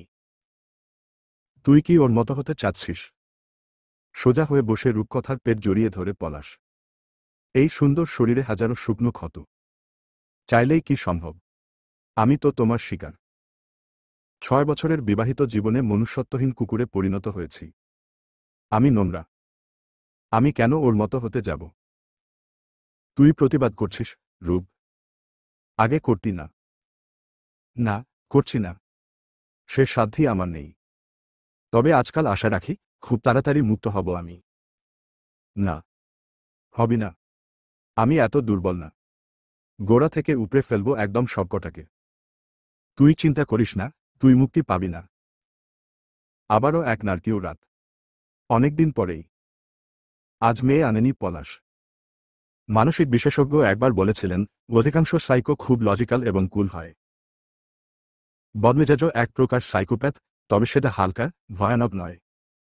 কিন্তু যত শান্ত, তত মারাত্মক। তবুও আজ রূপকথার সুখ সুখ লাগল। সে কিসের যেন আশা করে আজকাল। কেন যেন মনে হয় এসবের দিন ঘনিয়ে আসছে। সব বদলাবে। এই অবরুদ্ধ রাত কাটবে। স্বপ্ন দেখাও এক প্রকার সুখ। জয় রোজ অন্তুকে অত্যাচার করে, বিভিন্ন প্রশ্ন করে, কোনো কাজ হয় না। মাঝে মধ্যেই জয়কে সর্বজান্তা মনে হয়। মানুষের আন্দাজ শক্তি কতটা প্রখর হতে পারে। জয় যেমন সেদিন চট করে বলল, পলাশের বউ এসেছিল বাড়িতে। অন্তু চুপ। জয় বলল, এসে কি বলে গেছে? আপনি তো সব জানেন, আপনার সব ধারণা শতভাগ মিলে যায়। এত তীক্ষ্ণ বুদ্ধিমত্তা নিয়েও। আমি আপনার কাছে কৃতজ্ঞ। অতীত ভুলিনি, সেটা আলাদা বিষয়। সেটা বড় কথা না। বড় কথা হলো, আমি জানি, আপনি সব জানেন। আমার এমন কোনো প্রশ্নই নেই যার উত্তর আপনার কাছে নেই। জিজ্ঞেস করলে বলবেন সেসব। নরম করে বলল অন্তু। না। অন্তু দীর্ঘশ্বাস ফেলে বলল, চলুন কিছুটা ডিসকাস করা যাক। জয় কথা না বলে সিগারেট জ্বালিয়ে দিয়াশলাই রেখে বলল, তুমি স্বার্থপর, ঘরোয়ালি। নিঃসন্দেহে। মাথা দুলিয়ে হাসল অন্তু। জয় তাকায়। অন্তুর চোখে একটুও গ্লানি নেই, আত্মগ্রিমায় পরিপূর্ণ চোখ দুটো। যেখানে বারবার জয়ের মরণ হয়। জয় আজকাল গম্ভীর হয়ে পড়েছে, দুষ্টু সত্তার ঘাটতি দেখা দিয়েছে।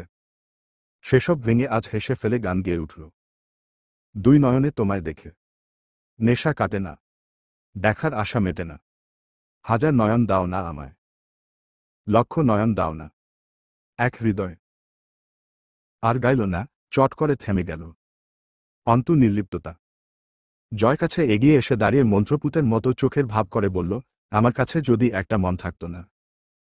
পাক্কা তোর উপর পিছলা ক্ষেত, আমিন। অন্তু নির্বিকার মুখে চোখ ফেরায়, আল্লাহ বাঁচিয়েছে, ভাগ্যিস নেই। জয়ের মুচকি হাসির দমক বাড়ল, ভাগ্যিস নেই। গা দুলিয়ে হাসল অপলক চেয়ে থেকে। অন্তু প্রসঙ্গ বদলায়, আপনি খেয়াল করেছেন কিনা জানি না, এত কিছুর পরেও কিন্তু মুস্তাকিন মহানে বাড়িতে এলো না। এত সব তদন্ত সংস্থার মেলা হলো বাড়িতে, পিবিআই ডিপার্টমেন্টের কত কর্মকর্তা এলো গেল, অথচ সে আসেনি একবারও। বিয়ের পর তাকে একবার দেখিওনি। বিষয়টা ঘাপলা লাগে না আপনার? না, লাগে না। লম্বা একটা টান দিয়ে ধোঁয়াটুকু গিলে ফেলল। অন্তু অনেকক্ষণ ভ্রু কুঁচকে তাকিয়ে রইল। কোনো কথা বলতে পারল না হতবিহ্বলতায়।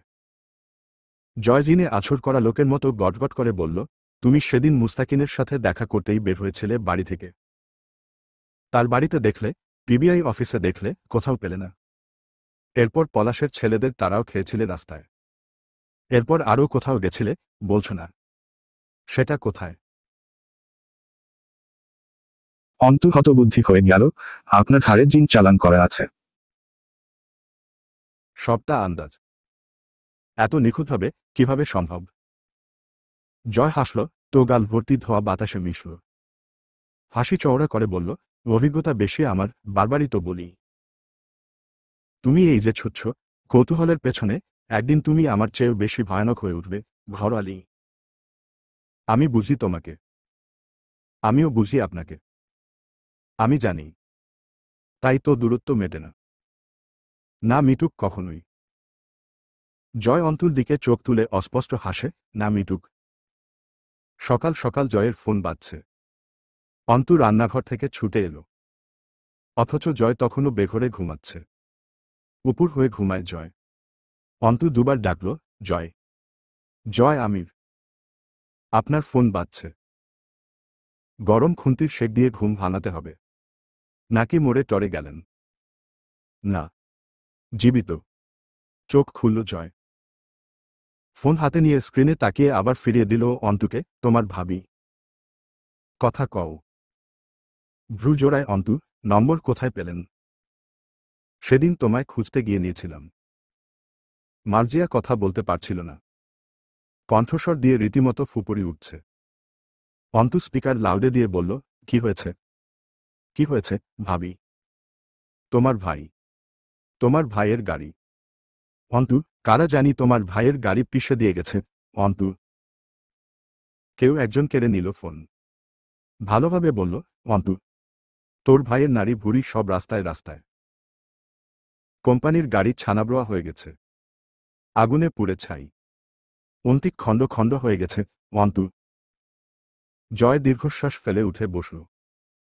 অন্তু মেঝের ওপর বসে পড়ার আগে হামজার শান্ত, জমাট বরফের মতো শীতল মুখটা ওর চোখের সামনে ভেসে উঠল। অন্তুর চোখ পরিষ্কার তো? নাকি ঘোলাটে জলে ভরে উঠেছে? হামজা তো তাকে সবসময় চোখ পরিষ্কার রাখতে বলেছিল। অন্তু যখন উঠে দরজার দিকে এগিয়ে যাবে, জয় বাহু চেপে ধরল, ঘরোয়ালি, ঘরোয়ালি। যাচ্ছ কোথায়? অন্তু তাকাতেই চোখ বুজে মাথা ঝাড়া দিয়ে চোখ চাপতে ফের বলল, কোথায় ছুটলে? অন্তু হতবাক হয়ে গেল। জয় জানায়, এ বাড়ির বউয়েরা যখন তখন বাপের বাড়ি যায় না। ভাবিকে দেখেছ একবারও বাপের বাড়ি যেতে? পাগলামি করছেন আপনি? অন্তুর কণ্ঠে বিস্ময়। তার কণ্ঠস্বর কাঁপছে। না, পাগলামি করব কোনো সুখে? আমি একটা ভালো জাতের মাতাল, পাগল না। জয়ের রসিকতা সহ্য হল না অন্তুর। ব্যাকুল হয়ে বলল, অন্তিকের দেখার মতো না। দেখেই এসেছি রাতে।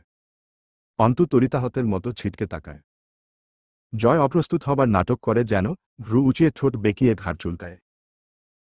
অন্তু খানিকক্ষণ কথা বলতে পারে না, পরে নিস্তেজ গলায় বলল, কি অপরাধ করেছিল আপনাদের কাছে আমার ভাবির গর্বের সন্তান? জয় দুপাশে মাথা নাড়ে, জ্যাহ। জন্মের আগে কেউ অপরাধ করে না। অন্তু হাত সরানোর চেষ্টা করল একবার, পরে থেমে গেল। দৃষ্টি সরাল না জয়ের মুখ থেকে। পাগলের মতো অল্প হাসল, আমি করেছি অপরাধ। বলছেন না কেন? জয় দরজাটা এক হাতে আটকে দিয়ে অন্তুকে টেনে এনে বিছানায় বসিয়ে কপালে একটা চুমু খেয়ে সিগারেট জ্বালাল।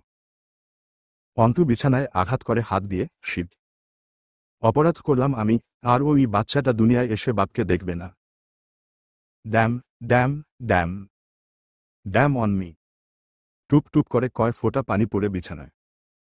আবার শুকিয়েও যায় না। অন্তু জীবনে কেঁদেছে খুব কম, আমজাদ সাহেব পছন্দ করতেন না। জয় বসল পাশে।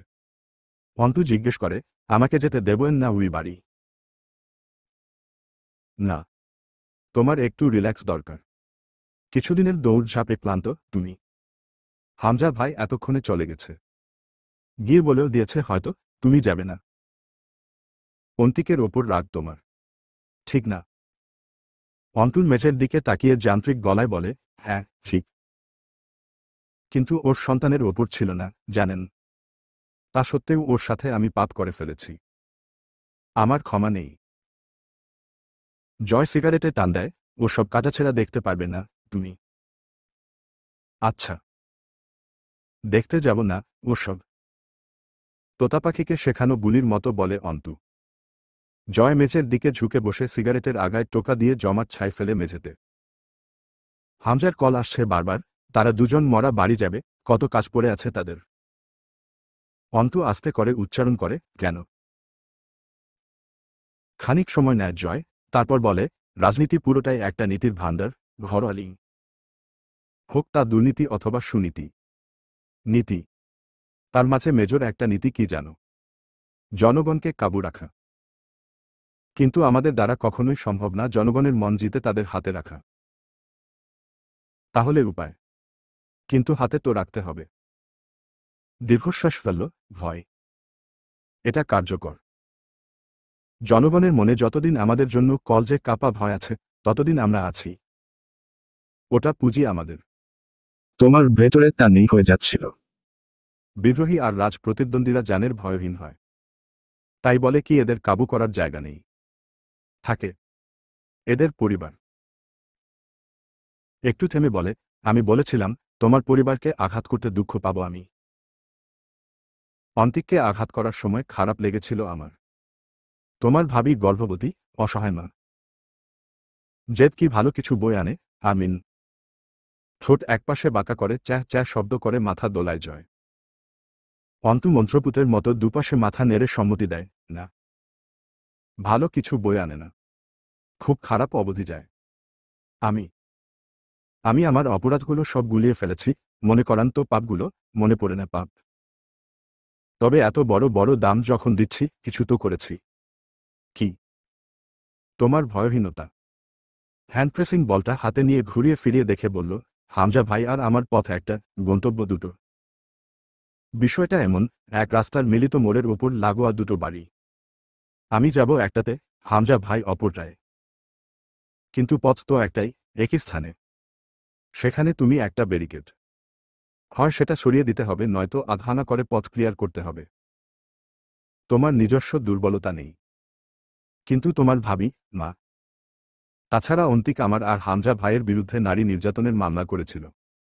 রেপুটেন্স বলতে তো কিছু আছে নাকি? এসব কি ঠিক করেছে? না, ঠিক করেনি। অন্তু চোখ তুলে তাকায়, এত হিংস্র মনে হয়নি কখনো আপনাকে। তুমি আমায় চেনই কতটুকু? জয় ঠোঁট কামড়ে হাসে, আবার জিহ্বা বের করে ঠোঁট ভেজায়। আমি মূর্খ, নির্বোধ। ঠিক বলিনি। জয় হো হো হা হা করে হাসে। এই হাসিটা অবর্ণনীয়। আনমনে কেউ জোরে হাসলে ভৌতিক লাগে। জয় পারে। তার আনমনা চোখ, ঠোঁটে ফেরে গা দুলানো হাসি, এটা তার বৈশিষ্ট্য। পাখির মতো ঘাড় নেড়ে ওদিক এদিক তাকায়। অস্থির চঞ্চল জয় আমির। সিগারেটটা ছুঁড়ে ফেলে মেঝের ওপর। গতরাতে এসে গোসল করেছিল সেই মাঝরাতে। খুন করে এসে গোসল করতে হয়। হামজার জন্যও গরম পানি করতে দেখছে রিমিকে। হামজাও গোসল করেছে। অন্তু ভাবে। তার মাথায় আবোল তাবোল ভাবনারা আসছে। কে যেন ডাকছে। সে স্পষ্ট শুনছে। নাম ধরে ডাকছে ওকে। সারা দিল এই বলছে, মরে যা। যন্ত্রণা কমে যাবে। তোর মতো মেয়ের মরে যাওয়া খুব দরকার। অন্তু শুধায়, মরলেই সব যন্ত্রণা শেষ হয়ে যাবে। সে বলে, পাক্কা। তোর বাঁচার হকই তো নেই। তুই তোর বাপকে খেয়েছিস, নিজের পর্দা, ক্যারিয়ার, পরিবার, সম্মান, শান্তি, অবশেষে ভাইটাকে, সাথে কিছু অমানুষ শত্রুও লেলিয়ে নিয়েছিস নিজের পেছনে।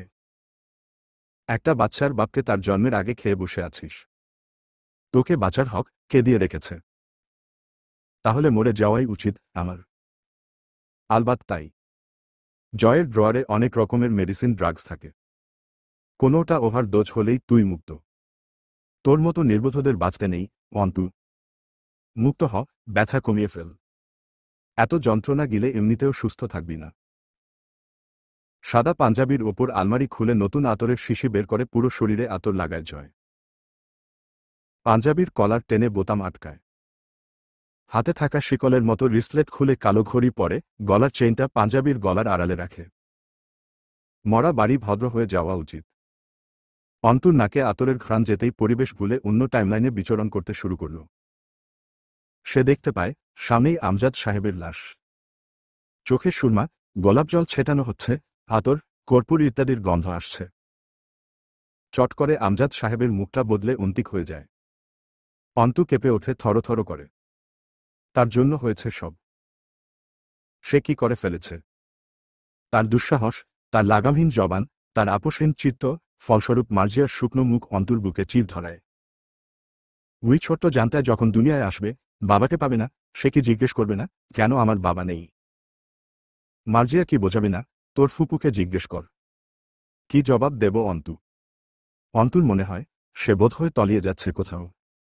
সে কি চেতনা হারাচ্ছে? না, এত দুর্বল তো না সে। প্রতিবাদ, বিদ্রোহ, সত্যের সন্ধান, অন্যায়কে অন্যায় বলা, আপোষ না করে রুখে চলা, এসব কি দিল তাকে? অভিজ্ঞতা। প্রকৃতি কিছু নিলে বিনামূল্যে নেয় না। এই তো অন্তুকে কত শত অভিজ্ঞতা দিল, এসব কি টাকায় পাওয়া যায়? জয়ের অনেক অভিজ্ঞতা, তারও নিশ্চয়ই হারাতে হয়েছে। অন্তু ভাবে, এরপর জয় পশু হয়ে গেছে। অন্তুও তাই হবে একদিন। চুপচাপ মানুষ মারতে হাত কাঁপাবে না। মানুষকে গাড়ি চাপা দিয়ে খণ্ড খণ্ড করে এসে রাতে সে চুপচাপ শান্তির ঘুম ঘুমাবে। জয়ের মতো। অন্তুর আনন্দে বুক নেচে ওঠে। সে তো খালি শিখেছে মুখ চালাতে। ক্ষমতা আসলে চোখের চাহনিতে, হাতের অস্ত্র চালনার দক্ষতায়, নীরবে উপড়ে ফেলায়। অন্তু নিজেকে অভিশাপ দেয়, পুড়ে মরে যা তুই। সেবার মনে হয়েছিল, এবার বুঝি কিনা কি করে ফেলবি।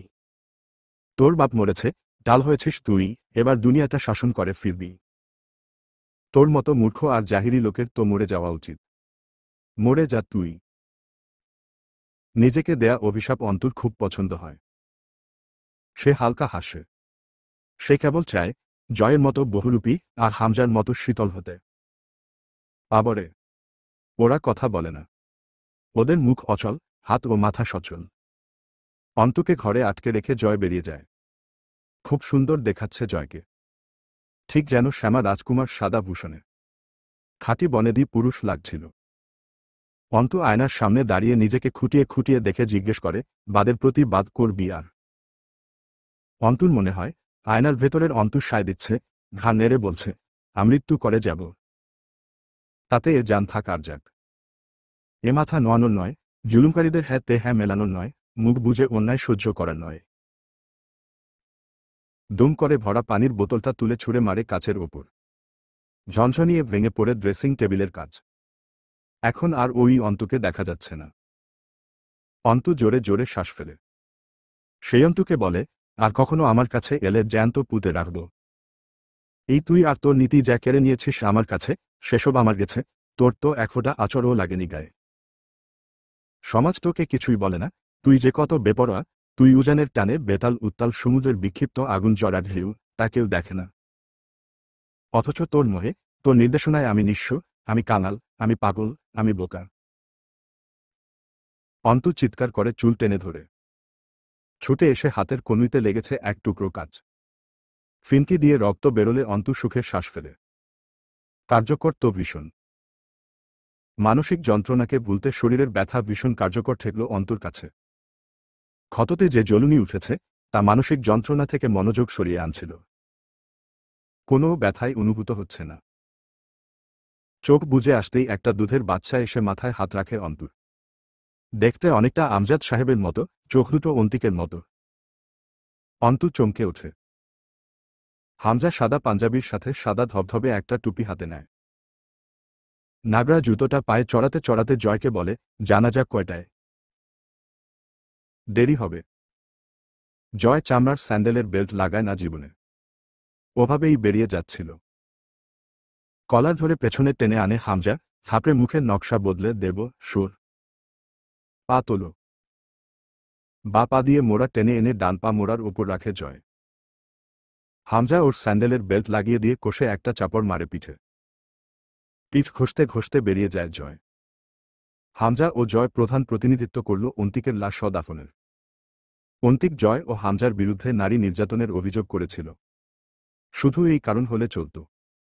এটাই তো শুধু কারণ না ওকে মারার। অন্তুর এত বাড়াবাড়ি মানা যাচ্ছিল না। বাড়িতে শত্রু ঢুকে ওর কারণে বাপ মাকে মেরে বেরিয়ে গেছে। বাইরের একতলা বিল্ডিং জ্বালিয়ে গেছে, পার্টির দুটো ছেলে মরেছে, কয়েকজন চিকিৎসাধীন। অন্তু খড়ের গাদায় লাগা আগুনের মতো ধিকধিক করে বাড়ছিল। জয়ের সাথে যা করে অন্তু, সবই তো কানে যায় ওর। এমনকি স্বয়ং তাকেও তোয়াক্কা করে না মেয়েটা। সেদিন অন্তু মুস্তাকিনের কাছে বের হবার পর রাস্তায় যখন পলাশের লোক অন্তুকে ধরতে এলো, মাঝার এসে ওকে রক্ষা করে বাড়ি নিয়ে গেছে। অন্তু গিয়েছে, কথাবার্তা বলেছে, আবার সেটা স্বীকার না করে চাবি চায়। চোখে ভয় নেই, জানের মায়া নেই, থামার সম্ভাবনাও নেই। হামজা কত ধৈর্য ধরবে? রাবেয়াকে হামজা বলল, খালামা। আরমিন আসল না। পরে পাছে এসে দেখা করে যাবে। আপনারা গেলেও পারেন, নিষেধ নাকি? যান না কেন? রাবেয়া তখন শোকে বিহ্বল। মার্জিয়ার জ্ঞান থাকছিল না, বারবার দাঁত লেগে যাচ্ছিল। কথাটা শুনেও বিশ্বাস করল না মার্জিয়া। কোথাও বলল না। হামজা ও জয় লাশ মাটি দিয়ে বাড়ি ফিরল মাঝরাতে। সেদিন কোথায় গেছিলে? হামজার প্রশ্নটা চরম শান্ত। জেনে শুনে প্রশ্ন করছে, তবুও মুখটা আন্তরিক। অন্তু খানিকক্ষণ চুপ থেকে বলে, জন্টু কাকার ছেলে মাঝার নিয়ে গেছিল। তুমি গেলে? তো কি মারামারি করার ছিল রাস্তায়? তাছাড়া সে উপকার করেছিল আমার। কৃতজ্ঞতা কাজ করছিল তখন। হামজা মসৃণ হাসল। এক হাতে সে জয়ের চুলে হাত বুলাচ্ছে। পায়ের ওপর পা তুলে বসা। কালচে খয়েরি ফতোয়ার সাথে সাদা পাজামা। অভিজাত দাম্ভিক চেহারা। ঘরে পরার কালো চামড়ার স্যান্ডেল। নেতাগিরি মানায় হামজার সাথে বেশ। অন্তু মুচকি হাসে, আপনার হাসি সুন্দর, মেয়র সাহেব। যে কেউ বিভ্রান্ত হবে এতে। জয় হামজার কোলে শুয়ে পা তুলে দিয়েছে সোফার মাথায় নকশার ওপর। সে টিভি দেখছে। ইংরেজি সিনেমা চলছে। Horror, sci-fi movie, Pandorum. ভয়ানক সব সাউন্ড, দৃশ্য। সে চোখ বড় করে গিলছে। অন্তুর কথা শুনে ঘাড় ফেরাল, চেংড়ি, এই। মুখ সামলে। তোর ভাসুর লাগে। মানিস বা না মানিস, খারাপ নজর দিবি না। আমি জীবিত এখনো। অন্তু জবাব দেয় না। অনুশোচনা বা আফসোস শব্দ দুটো এ বাড়িতে বড়ই অকার্যকর। নিজের বাপ মা মরায় যে মানুষের চোখে অল্প একটু কাতরতা পরিলক্ষিত হয়নি, শুধু ভেতরে পুড়েছে বোধ হয়, তাদের কাছে আশা করতে নেই সুখ। অন্তুও আজকাল চেষ্টা করে সেই রকম হতে। হামজা বলল, এরপর? জন্টু সাহেব জিজ্ঞেস করলেন, সীমান্তকে এই বাড়িতে বাড়িতে মারা হয়েছে কিনা। হু। ভ্রু উঁচিয়ে মাথা নাড়ে হামজা। আমি বললাম, আমার সামনে। বলে দিল। হামজা হেসে ফেলল। গম্ভীর মানুষ হুটহাট হাসলে ভালো লাগে না, ভয়ানক। অন্তু হাসল না, মুখের আকৃতির একটুও পরিবর্তন হল না। সে বলল, হ্যাঁ, বলে দিলাম। আব্বু কি বলতো জানেন? বলতো, অন্তু, সবচেয়ে সস্তা পাকস্থলী কোনো প্রাণীর, বলতো। আমি ভাবতাম, সেই প্রাণীর পাকস্থলী বোধহয় বাজারে খুব অল্প দামে বিক্রি হয়। অনেক খুঁজেও না পেয়ে বলতাম, তুমি বলো, আব্বু। আব্বু বলতো, যাদের পাকস্থলী অন্যায় সত্যকে হজম করে ফেলতে পারে ভেতরে। এরপর আমিও শিখলাম, আমার পাকস্থলীকে দামি বানাতে হলে অন্যায় সত্যকে উগরে দিতে হবে। তবে এখন আমি ভয় পাই। আর এসব করব না। ভয় পাও? দাঁতে জিহ্বা ঠেকায় হামজা। অন্তু হাসে, পাই তো। আপনাকে পাই, জয় আমিরকে পাই। পাবো না কেন, বলুন। এইটুকু বয়সে শুধু কথা বলে যত বড় বড় পর্যায়ের শত্রু কামিয়েছি আমি, আপনারা এতদিনের রাজনৈতিক জীবনে কামাতে পেরেছেন। তাই সেসব বাদ। আমি ভালো হয়ে যাব। আর দু একটা ভাই থাকলে না হয়ে রিস্ক নিতাম। আর নেই। এবার বা কার পালা আসবে? তার চেয়ে চুপচাপ মেনে নেয়া কি ভালো না? ওখানে তারপর কি হলো? জন্টু সাহেব বললেন, তুমি সাক্ষী দেব। আমি বললাম, এরপর আমায় বাঁচাবেন আপনি? তিনি বললেন, হ্যাঁ, অবশ্যই। তুমি শুধু প্রত্যক্ষদর্শী সাক্ষী নও, বরং উই বাড়ির বউও।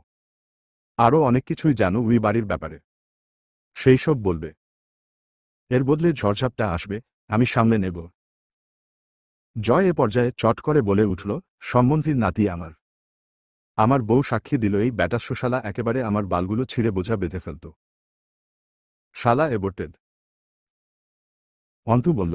আমি হেসে বললাম, ওদের হাত থেকে নিজেদের সামলাতে পারছেন না, নিজের ভাগ্নিকে সামলাতে পারলেন না, এখন মরে গেছে, তবুও কোনো প্রমাণ পেলেন না। আমাকে সামলে নেবেন। জন্টু চাচা খুব অপমানিত বোধ করছিলেন বোধহয়, কিন্তু কিছু বললেন না। এতে খালি আমার একটা উপকার হলো, আরেকটা নতুন শত্রু জোগাড় হলো। জয় হো হো করে হেসে ওঠে। হামজা হামজা কপালে হাত চেপে নিঃশব্দে হাসল। অন্তু উদাস হবার ভান করে বলল, নিজেকে আজকাল মাফিয়া হয়। ওদেরও মনে হয় একসাথে এত শত্রু পাড়ি দিতে হয় না, শুধুই আমার মুখের জন্য। শাহ। রিমি কিছু নাস্তা আর শরবত দিয়ে বসল পাশের সোফায়। অন্তু চুপচাপ চেয়ে থাকে জানালার বাইরে। আনমনা দৃষ্টি। চোখ দুটো ঘোলা হয়ে আবার পরিষ্কার হয়। সে কেমন নাটকবাজ হয়ে যাচ্ছে। বুকে পাথর চেপে ঠোঁটে হাসা সহজ না। এটা তার জন্য সুবিধার হবে নাকি ক্ষতির? হামজার বাড়ি ফিরতে রাত হয়। জয় বাড়ি ফিরেছে বিকেলে। গোসল করে বের হলে রিমি ঘরে খাবার দিয়ে এসেছে। অন্তু তুলির ঘরে ঢুকল। তুলি মরার মতো বিছানায় পড়ে থাকে। আজকাল কোয়েলের সবটুকু যত্ন ও তরুর। তার কাছে প্রায় রোজই ইন্টারোগেশনে আসে তদন্ত সংস্থার লোকজন। তারা যখন তুলির সাথে হওয়া ঘটনা শুনল, এরপর থেকে সন্দেহ জোরালো হয়েছিল যে ও অথবা এ বাড়ির লৌকি সীমান্তের খুনটা করেছে। কিন্তু আজ কদিন দেখা যায় লোকজন আর আসে না। গতরাতে শোনা গেল, হামজা তার এক পার্টির গুপ্ত কালপ্রিটকে সীমান্তর খুনি সাজিয়ে আইনের আওতায় দিয়ে দিয়েছে অলরেডি। আর ফাঁক নেই তাকে সন্দেহ করার। কালপ্রিট স্বীকার করেছে সে সীমান্তকে খুন করেছে পুরনো শত্রুতার জেরে। Case dismiss. জন্টু সাহেব ক্ষমতা হারানো এক দাকাক। মাঝার শুধু ফনা তোলা সাপের মতো ফুঁসে বেড়াচ্ছে চারদিকে। এখন কেস চলছে, বাপ মা মরার। হামজা খুব লড়ছে। নয়তো সন্দেহ করে বসবে পাবলিক। বাপ মার খুন হল, তবু থানা কাচারিতে দৌড়াদৌড়ি নেই। সে দৌড়াচ্ছে। অথচ কালপ্রিটকে সে জীবন থাকতে পুলিশের হাওলা করবে না। তাকে তার প্রয়োজন, জয়ের প্রয়োজন। অন্তু তরুকে ডেকে নিয়ে বারান্দায় এসে বলল, আমার একটা উপকার করবে। কেন করব তোমার উপকার? গম্ভীর মুখে তরুকে একটুও মানায় না। অন্তু হাসল মৃদু, অকারণে। তরু চুপ। সে চারদিকে দেখছে, জানছে। অন্তু সেলুব্রিক্যান্ট যে আসারে বাড়ির বদ্ধ জানালার মরিচা ধরা সিটকিনিগুলো একে একে খুলতে শুরু করেছে। অন্তু বলল, আমার সাথে যাবে। কোথায়? আমি কোনো খারাপ বা ক্ষতিকর জায়গায় যেতে পারি বলে মনে করো তুমি? হেয়ালি করবে না। আচ্ছা, করব না। তরু দাঁড়াল না, ভেতরে চলে গেল চুপচাপ। অন্তু ওভাবেই দাঁড়িয়ে থাকে। ঘাড় ফেরায় না। তরু বাথরুমে ঢুকতে ঢুকতে বললে, দ্রুত তৈরি হবে। হাত ধুয়ে নিই আমি। আলতো হাসে অন্তু। এই বারান্দা থেকে বাড়ির পেছনে দেখা যায় বিশাল ডোবা উই সামনে, কালো কাদামাটি বেশি তাতে পানির চেয়ে। হামজা ও জয়কে দেখে আন্দাজও করা যায়নি ওরা এত গভীর। ছিচকে রসিক আর অল্প স্বল্প দাপুটেই লাগত কেবল। জয় খাচ্ছিল। কোয়েল বারবার প্লেটের ওপর হাত চালাচ্ছে, আমার চোলকেত দিয়ে তারপর খাও। জয়, ও জয়, জয়ই। জয়, আমার কথা শোনো।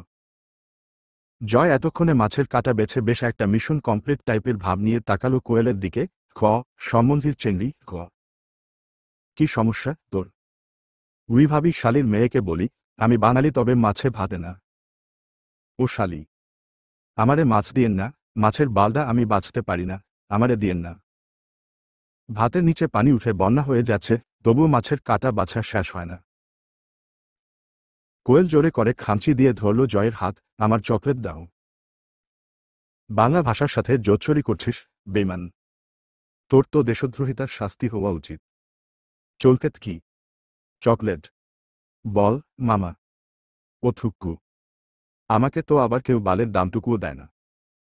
বলো যে, জয়। চকলেট দাও, চকলেট। অন্তু রুমে ঢুকতে ঢুকতে শুধরে দিল, চকলেট কোনো বাংলা শব্দ না। দাহ, আরেক বেইমান হাজির।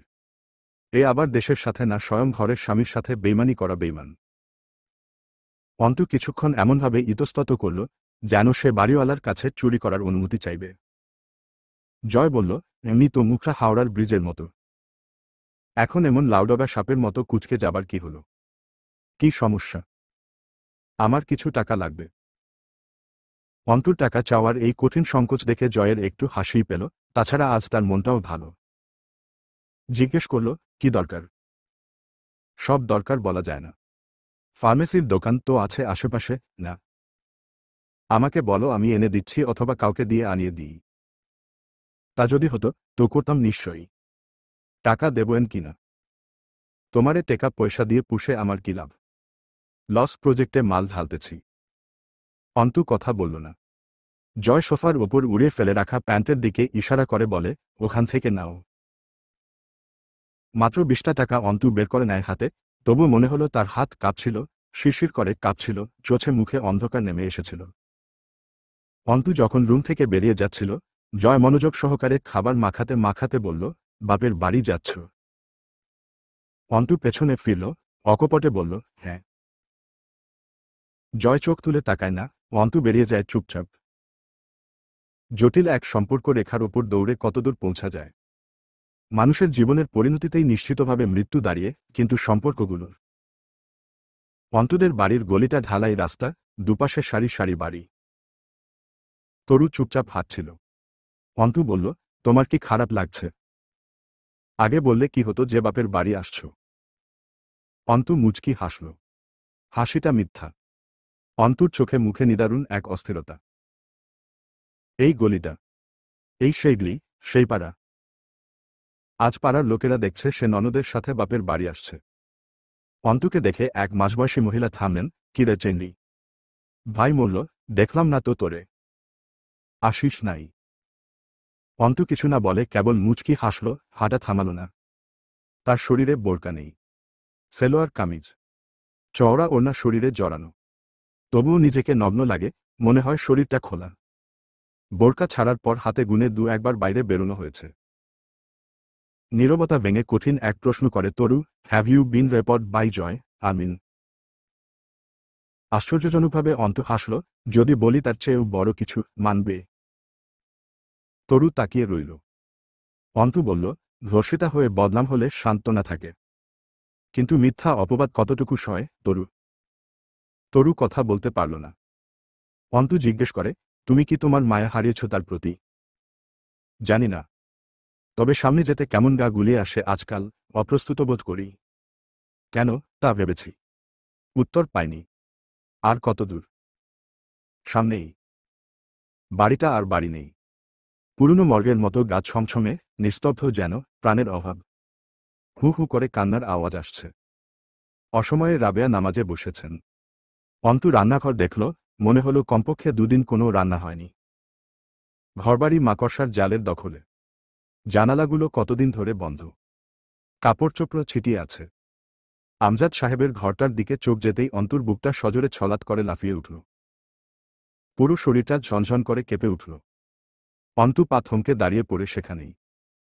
চোখ ফেটে পানি এসেছে, তা ততক্ষণ টের পেল না, যতক্ষণ না ঝোড়ো ঝোড়ো করে ঝরে পড়ল সেগুলো। সাহস হয় না অন্তুর উই ঘরে ঢোকার। বোঝা গেল, রাবেয়া উই ঘরে যান না। হয়তো শূন্যতা সহ্য হয় না। অন্তু আস্তে করে ওখানেই মেঝের ওপর বসে চেয়ে থাকে ঘরটার দিকে। শেফটোয়া শার্ট ঝুলছে আলনায়, উই তো জায়নামাজটা। টুপি কোথায়? টুপিটা রোজ হারাতো। অন্তুকেই তা খুঁজে দিতে হতো মসজিদে যাবার আগে। আব্বুর মশারিটাও বাঁধা হয় না কতকাল। অন্তু নিজেকে সামলাতে পারে না। কতদিন, কতকাল নাকি প্রথমবার এত জোরে চিৎকার করে কেঁদে ওঠে অন্তু। ইটের দেয়ালে কাঁপন ওঠে সেই কান্নায়। সব তার পাপ, তার কর্মের ফল। এই অবধি যা সব হারিয়েছে সবই নিজের দোষে। হুড়মুড়িয়ে সেখানে আসেন রাবেয়া। মার্জিয়া কাছে আসে না, দূরে দাঁড়িয়ে দেখে। তরু এসে ধরে অন্তুকে। বিকেল হয়ে আসছিল, অথচ অন্তু যাবার নাম নেয় না। তরু বলতে পারছিল না, তার জিভ সরে না অন্তুকে বলতে, চলো ফিরতে হবে। মার্জিয়ার পেট উঁচু হয়েছে খানিক। রাবেয়া চেয়ারে বসা। মার্জিয়া বিছানায় পা ঝুলিয়ে বসলে অন্তু আলগোছা মেঝের উপর ঠেসে বসে থরথরে গলায় ডাকে, ভাবি। মার্জিয়া তাকায়, নিষ্প্রভ দৃষ্টি তার। বদমেজাজ বা কর্মের দৃষ্টি নেই আর। আমি কি ক্ষমা চাইব আপনার কাছে? তাতে তোমার ভাই সামনে এসে দাঁড়াবে আমার সামনে, অন্তু। ঠিক ছোট্ট বাচ্চার মতো অবুঝ শোনায় মার্জিয়ার কথাটা।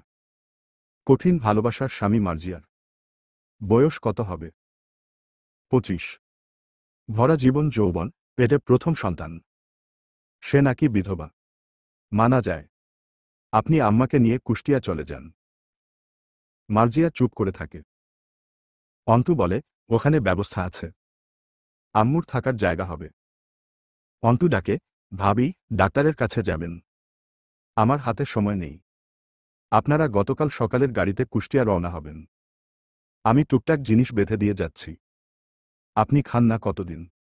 আমার পাপের শাস্তি আমি পাচ্ছি, পাবো চিরকাল, পেতে থাকব। ও নিয়ে ভাববেন না। কিন্তু বাচ্চাটাকে কষ্ট দেবেন না। অন্তু পায়ে হাত রাখে। মার্জিয়া চমকে ওঠে। অন্তুর দ্বারা এমন কাজ অবিশ্বাস্য। অথচ আজ চট করে ফেলেছে। অন্তু হাত সরায় না, দুহাতে মার্জিয়ার পা ছুঁয়ে বলে, ওই ছোট্ট জানটাকে ভালো রাখবেন ভাবি। আমি কথা দিচ্ছি আপনাকে, শুধু আপনার স্বামী ছাড়া একদিন আপনাকে সবকিছু দিয়ে ভরিয়ে দেব আমি। আমার ওয়াদা রইল আপনার কাছে। আপনার ছেলে থেকে শুরু করে আপনার লাইফটাইম রেসপন্সিবিলিটি আমার। শুধু কিছুটা সময় দিন আমায়। আর নয়তো মেরে ফেলুন। কিন্তু আমি মরলে উকিল হবে কে? বেঁচে থাকার চেয়ে বড় কথা হলো উকিল হওয়া। আব্বু রোজ তাগাদা দেয়, ধমকে যায় এসে। আমার নামের আগে অ্যাডভোকেট লাগাতে হবে তো। এই জন্য মরতে পারছি না। আপনি এটুকু সুযোগ দিন আমায়, কেমন? মার্জিয়ার চোখ ভরে উঠলেও পানি গড়ায় না। কোনো কোথাও বলে না সেই বদমেজাজি মার্জিয়া। অন্তু রান্নাঘরে যায়। রান্না বসায় চুলোয়। তরু কি ভেবে কি করল কে জানে। সে আন্দাজ করে করে অধিকাংশ প্রয়োজনীয় জিনিস গুছিয়ে ফেলল বড় বড় কয়েকটা ব্যাগে। অন্তু রান্না করছিল। তরু থালাবাসনগুলো ধুয়ে ফেলল। রাবেয়ার সাথে অনেকক্ষণ বসে কথা বলল। মার্জিয়াকে সান্ত্বনা দিল। সন্ধ্যার পর দুজন যায় বাসের টিকিট কাটতে। টাকা দিলেন রাবেয়া। জয়ের কাছ থেকে আনা ২০ টাকার অবশিষ্ট ১০ টাকা তাদের এবারের গাড়ি ভাড়া গেল। সব ঋণমুক্ত। রাবেয়ার কাছে জমি বিক্রির বেশ কিছু টাকা এখনও গচ্ছিত আছে। তা নিয়ে মার্জিয়ার মায়ের বাড়িতে গেলে খুব একটা অসুবিধা হবে না। অন্তু নিজ হাতে জোর করে মার্জিয়াকে খাওয়াল। রাবেয়াকে খাইয়ে দেবার সময় অদ্ভুতভাবে তাকিয়ে রইলেন রাবেয়া, মা হয়ে গেছিস আমার। মা কি মেয়ের স্বামী ছেলের সুখ কেড়ে নেয়, আম্মু? অভিশাপ বলো অভিশাপ। রাবেয়া অন্তুকে জড়িয়ে ধরে এত কাঁদলেন, তা দেখে তরু কখন যে শব্দ করে কেঁদে ফেলল। খুব লজ্জা পেয়েছিল মেয়েটা পরে। অথচ কেন যে বুক ফাটছিল। অন্তু বলল, আম্মা, রোজ নামাজে দোয়া করো তো তোমার অভিশাপের জন্য। একা থাকব, বুঝতেই পারছ। কবে দেখা হবে জানি না। তবে হবে আবার ইনশাআল্লাহ। ফোন করব আমি রোজ। আমজাদ সাহেবের একটা জিনিসও নিতে দিলও না অন্তু। মাঝে মধ্যে আসবে তো আব্বুর ঘরে। ঘরটাতে ৩টা তালা মারল। কেউ যদি হামলা করেও ওই ঘরে আগুন না লাগা অবধি কোনো ক্ষতি যাতে না হয়। নিজের ঘরের দিকে তাকিয়ে হাসল অল্প, ভুলে গেছিস আমায়। অনেক পর হয়ে গেছি আমি। যদি কখনো ফিরে আসে স্থায়ীভাবে, আবার তোর বিছানায় গা ছেড়ে ঘুমাবো, ইনশাআল্লাহ। নিজের বই খাতা সব বেঁধে সাথে নিল। পথে তরু জিজ্ঞেস করল, এখন কোথায় যাচ্ছি আমরা? তালা চাবির দোকানে। তালা কিনবে? তালা তো মারলে আর নেই। উনারা তো সকালে বের হবেন। একটা চাবির নকল বানাবো। মানে? রিমি ভাবি গতরাতে একটা চাবি দিয়েছে। তরু চেয়ে রইল অনেকক্ষণ, তারপর আস্তে করে বলল, স্টোররুমের চাবি, তাই না? গিয়েছ কখনো সেখানে? গোডাউন তো ওটা। লোহা ইস্পাত ইত্যাদি থাকে। আমি যাইনি কখনো। অন্তু মোড়ে এসে রাস্তা পার হবার জন্য তরুর হাতটা চেপে ধরল। আজ খুব দক্ষ পথচারীর মতো সেই কাউকে হাত ধরে রাস্তা পার করল। তরু জিজ্ঞেস করে, আমায় নিয়ে এসব করছো, ভয় করছে না? ভরসা করো। অন্তু আনমনে হাসে, অভরসার কিছু তোমার চোখে কোনোদিন দেখেনি আমি, তরুণীধি। আমার একটা বোন থাকলে তোমার মতো হতো। জয় সকাল সকাল বেরিয়েছিল ক্লাবে। পৌরসভায় যাবার আগে হামজা কল করে খানিক ঝাড়ল বাড়ি ফেরার জন্য। সে ফিরল দুজনকে সাথে করে। তাদের টানতে টানতে দোতলায় নিয়ে আসছে। আয়, আজও নিশ্চয়ই আমার শালীরা আমার পছন্দের কোনো মাছি রান্না করে রেখেছে। তোরা খেয়ে যাবি, আয়। ব্রাশ তখনও হাতে। ব্রাশ করতে করতে সকালে শহর ঘুরে আসা পুরনো স্বভাব তার।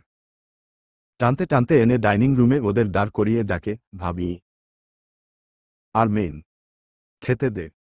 তরু কইরে, কই রে তোরা সব, এ যা বসো টেবিলে। আমি হাত মুখ ধুয়ে আসি। বাথরুমে ঢুকে মুখে চোখে পানি দিতে গিয়ে লুঙ্গির তলা ভিজে গেল। আয়নার দিকে তাকিয়ে নিজেকে একটু রোগা লাগল। শুকিয়ে গেছে শরীরটা। এমনিতেই ছিমছাম, লম্বু গোন দেহের, তার ওপর আরো শুকনো লাগছিল। আয়নার দিকে তাকিয়ে বলে, হরি রে হরি। সবাই বানাইলা মোটা তাজা, আমারে বানাইলা খড়ি। হামজা, জয়, ছেলে দুটো সব একসাথে বসে হুড়পাড় করে খেল। হামজা বলল, তোকে একবার থানায় ডাকা হয়েছে, গিয়ে দেখা করে আসিস। ধাত, আমি একা যাইতে পারবো না। তো চল, কিছু লোক ভাড়া করে নিয়ে যাই। সার। বাঁকা চোখে তাকায় জয়, হুমকি দেয়, আমি যদি এখন ঝোল ফেলে তোমার সাদা পাঞ্জাবি নষ্ট করে দিই। না চাইতেও হেসে ফেলল হামজা। স্নেহভরে খানিকক্ষণ জয়ের দিকে তাকিয়ে থেকে জিজ্ঞেস করল, বয়স কত তোর? বড় হবি না। প্লেটে একটা মাছ তুলে দিয়ে সেটার কাটা বেছে দিয়ে বলল, এবার খা। যদি আসল সমস্যা কাটা বাছাই হয়, তাইলে সমস্যা শেষ। এবার মাছ খা। জয় খানিকক্ষণ তাকিয়ে থাকে হামজার দিকে। চট করে বলে, আজ কি বার? মঙ্গলবার। মঙ্গলবারে মাছ খাই না আমি। হামজা হাসে। দুম করে একটা মারে জয়ের পিঠে। উঠতে উঠতে বলে, আজ 2-3টা বোতল আনিস। ছাদে বসবো রাতে। তেয়ারার মতো বলে জয়, পারব না। লাথিটা ঠিক ঘাড় বরাবর মারব। মুখ খারাপ করায়েন না, ভাই। গম্ভীর হয়ে বলে জয়। হামজা জয়ের কপালের দাগে হাত ছুঁয়ে জিজ্ঞেস করে, ব্যথা আছে? ওভাবেই একটু হাত বুলাও তো। ভালোই লাগতেছে। নিচে হট্টগোল শোনা যাচ্ছিল। জয় এগিয়ে গিয়ে গলা উঁচিয়ে জিজ্ঞেস করে, কি রে, মিনাজ? কি সমস্যা? ভাই, চাঁদা নিতে আইছে কারা জানি। ওয়ার্কশপে চাঁদা? তাও আবার এই ওয়ার্কশপে? কিডারে আইছে, পাগলে থাপাইছে নাকি তারে? চিনি না, ভাই। চাঁদা চাইতেছে। চাঁদা ওর শাটার মধ্যে ভরে দিচ্ছি, আমি। আসতেছি দাঁড়া। ধূপধূপ করে সিঁড়ি ভেঙে নিচে নেমে যায় জয়। হামজা পিছে পিছে যায়। রাত 1:45 বাড়ি ফিরে আর খেলনা, জয়। অন্তু জিজ্ঞেস করে, এখন নিশ্চয়ই গিলতে বসবেন। ছাদে যাব। ভাই বসে আছে। মদের বোতলের কর্ক খোলে কিভাবে? এক শট মারবে নাকি, ঘরোয়ালি? না। হারাম। খেয়ে টেয়ে ইস্তেগফার পড়ে তওবা করে নিও। ঠোঁট বেঁকিয়ে চোখ টিপ মারে জয়। অন্তু জিজ্ঞেস করে, সাথে কিছু স্ন্যাক্স টাইপের কিছু নেবেন? জয় ভ্রু উঁচিয়ে তাকায়। খুব কাছে এসে দাঁড়িয়ে ঝুঁকে আসে অন্তুর দিকে। অন্তু যতটা পিঠ বাঁকালো, ঠিক ততটা ঝুঁকে 1 ইঞ্চ দূরত্ব রেখে ফিসফিস করে বলে, চোরের বাণী মিষ্টি হয়, ভক্তিতে ভরপুর হয়, ঘরোয়ালি। Anything wrong? অন্তু ছিটকে সরে দাঁড়িয়ে বলল, আপনাদের বিরোধিতা করার সাধ্যই আর কোথায় আমার। তার চেয়ে বরং মেনে নিয়ে বেঁচে থাকা ভালো না? বাড়ি ফাঁকা তোমাদের। ওরা আবার মেনে নিয়ে কোথায় গেল? অন্তু অ্যাড্রেসটা তাকিয়ে হাসে, আপনি খুব শেয়ানা, জয় আমির। জয় কপাল উঁচিয়ে বলে, আর তুমি? গোর্দব। দুপাশে মাথা নেড়ে অন্তুর কথার বিরোধিতা করে বলে, কোথায় গেছে ওরা?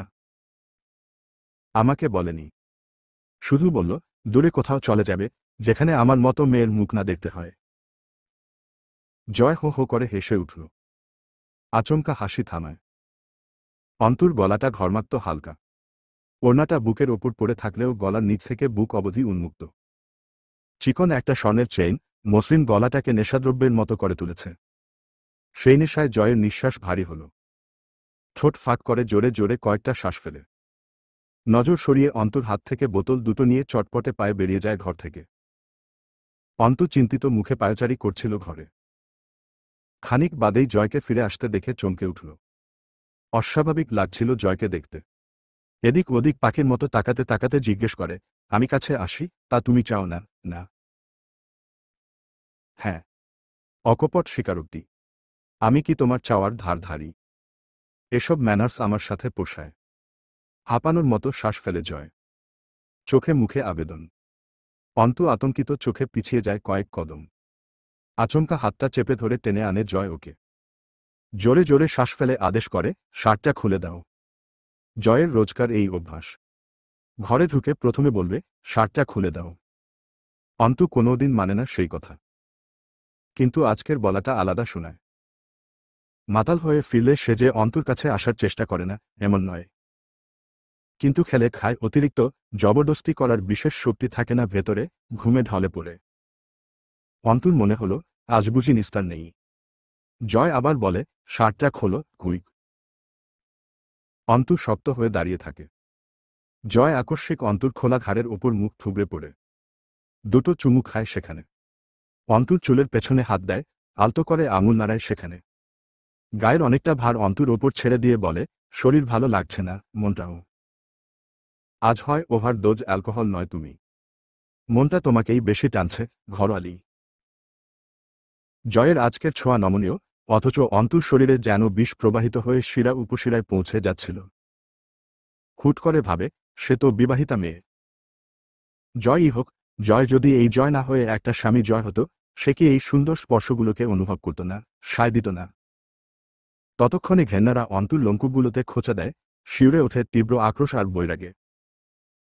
বোতলের কর্কটা কেমন এক কায়দায় যেন জয় এক হাতে খুলে ফেলে। একটা শব্দ হয়, বুদবুদ আকারে অনেকটা কোমল পানীয় মেঝেতে ছিটকে পড়ে ছোট হুইস্কির বোতলটা থেকে। অন্তু সেটা কেড়ে নেয়। বোতলগুলোর মাঝে কোনোটাতে ডায়াজিপাম ড্রাগ মেশানো আছে। রিমি মিশিয়ে আবার কর্ক আটকেছে। আজ আর পরিকল্পনা সফল হবে না বোধহয়। জয় মুখ তুলে চায়, অসভ্যর মতো হাসে, তুমি কি চাচ্ছ ইনডাইরেক্টলি? মদ না তুমি, তুমি না মদ। হা হা করে হাসে। অন্তু জয়কে ধাক্কা দিয়ে সরিয়ে বলে, কোনোটাই না। বসুন বিছানায়। চোখ মুখ বসে গেছে আপনার।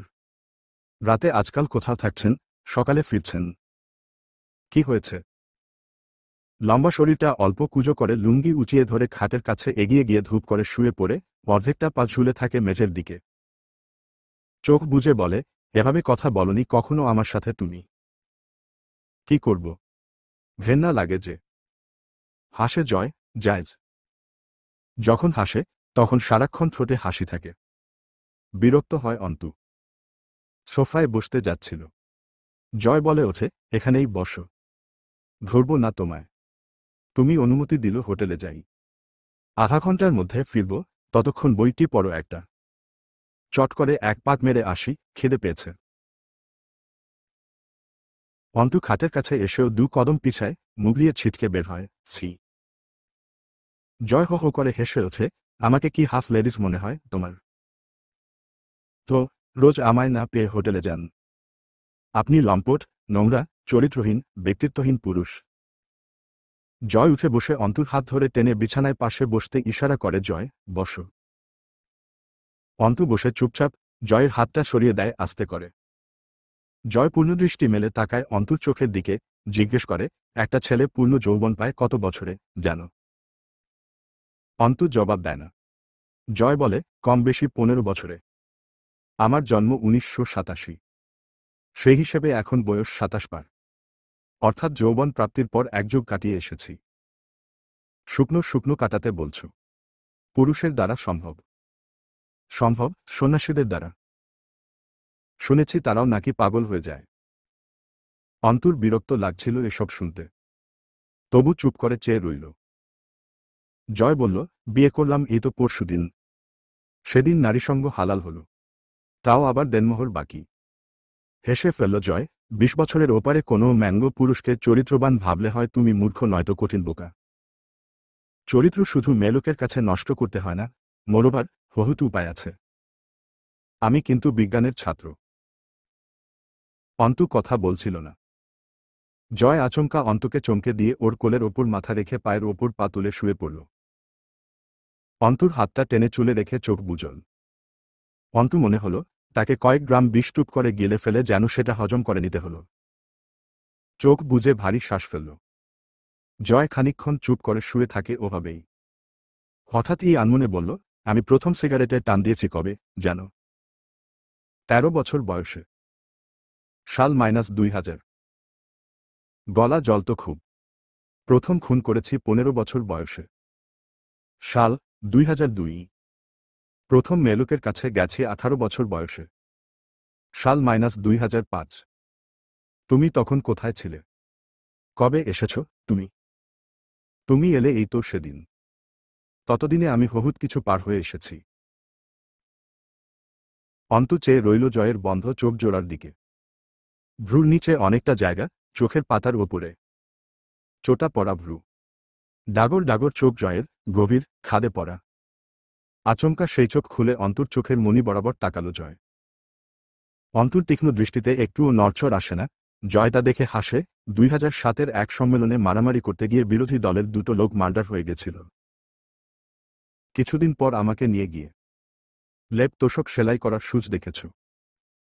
দেখেছি। সেই সূচ সারা শরীরে ফুটিয়েছিল।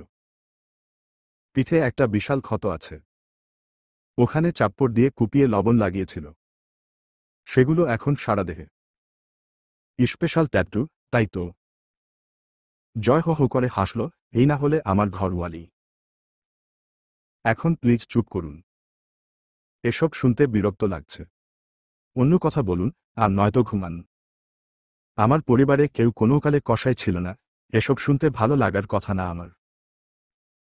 কষ্ট লাগছে না তোমার? ঠোঁট কামড়ে হাসে জয়। না, ওরা কোনো খারাপ কিছু করেনি। আপনি 2টো প্রাণ নিয়েছেন, সেই হিসেবে ওরাই মহান। অন্তত আপনার প্রাণটা দিয়েছে, যার মূল্য অমূল্য।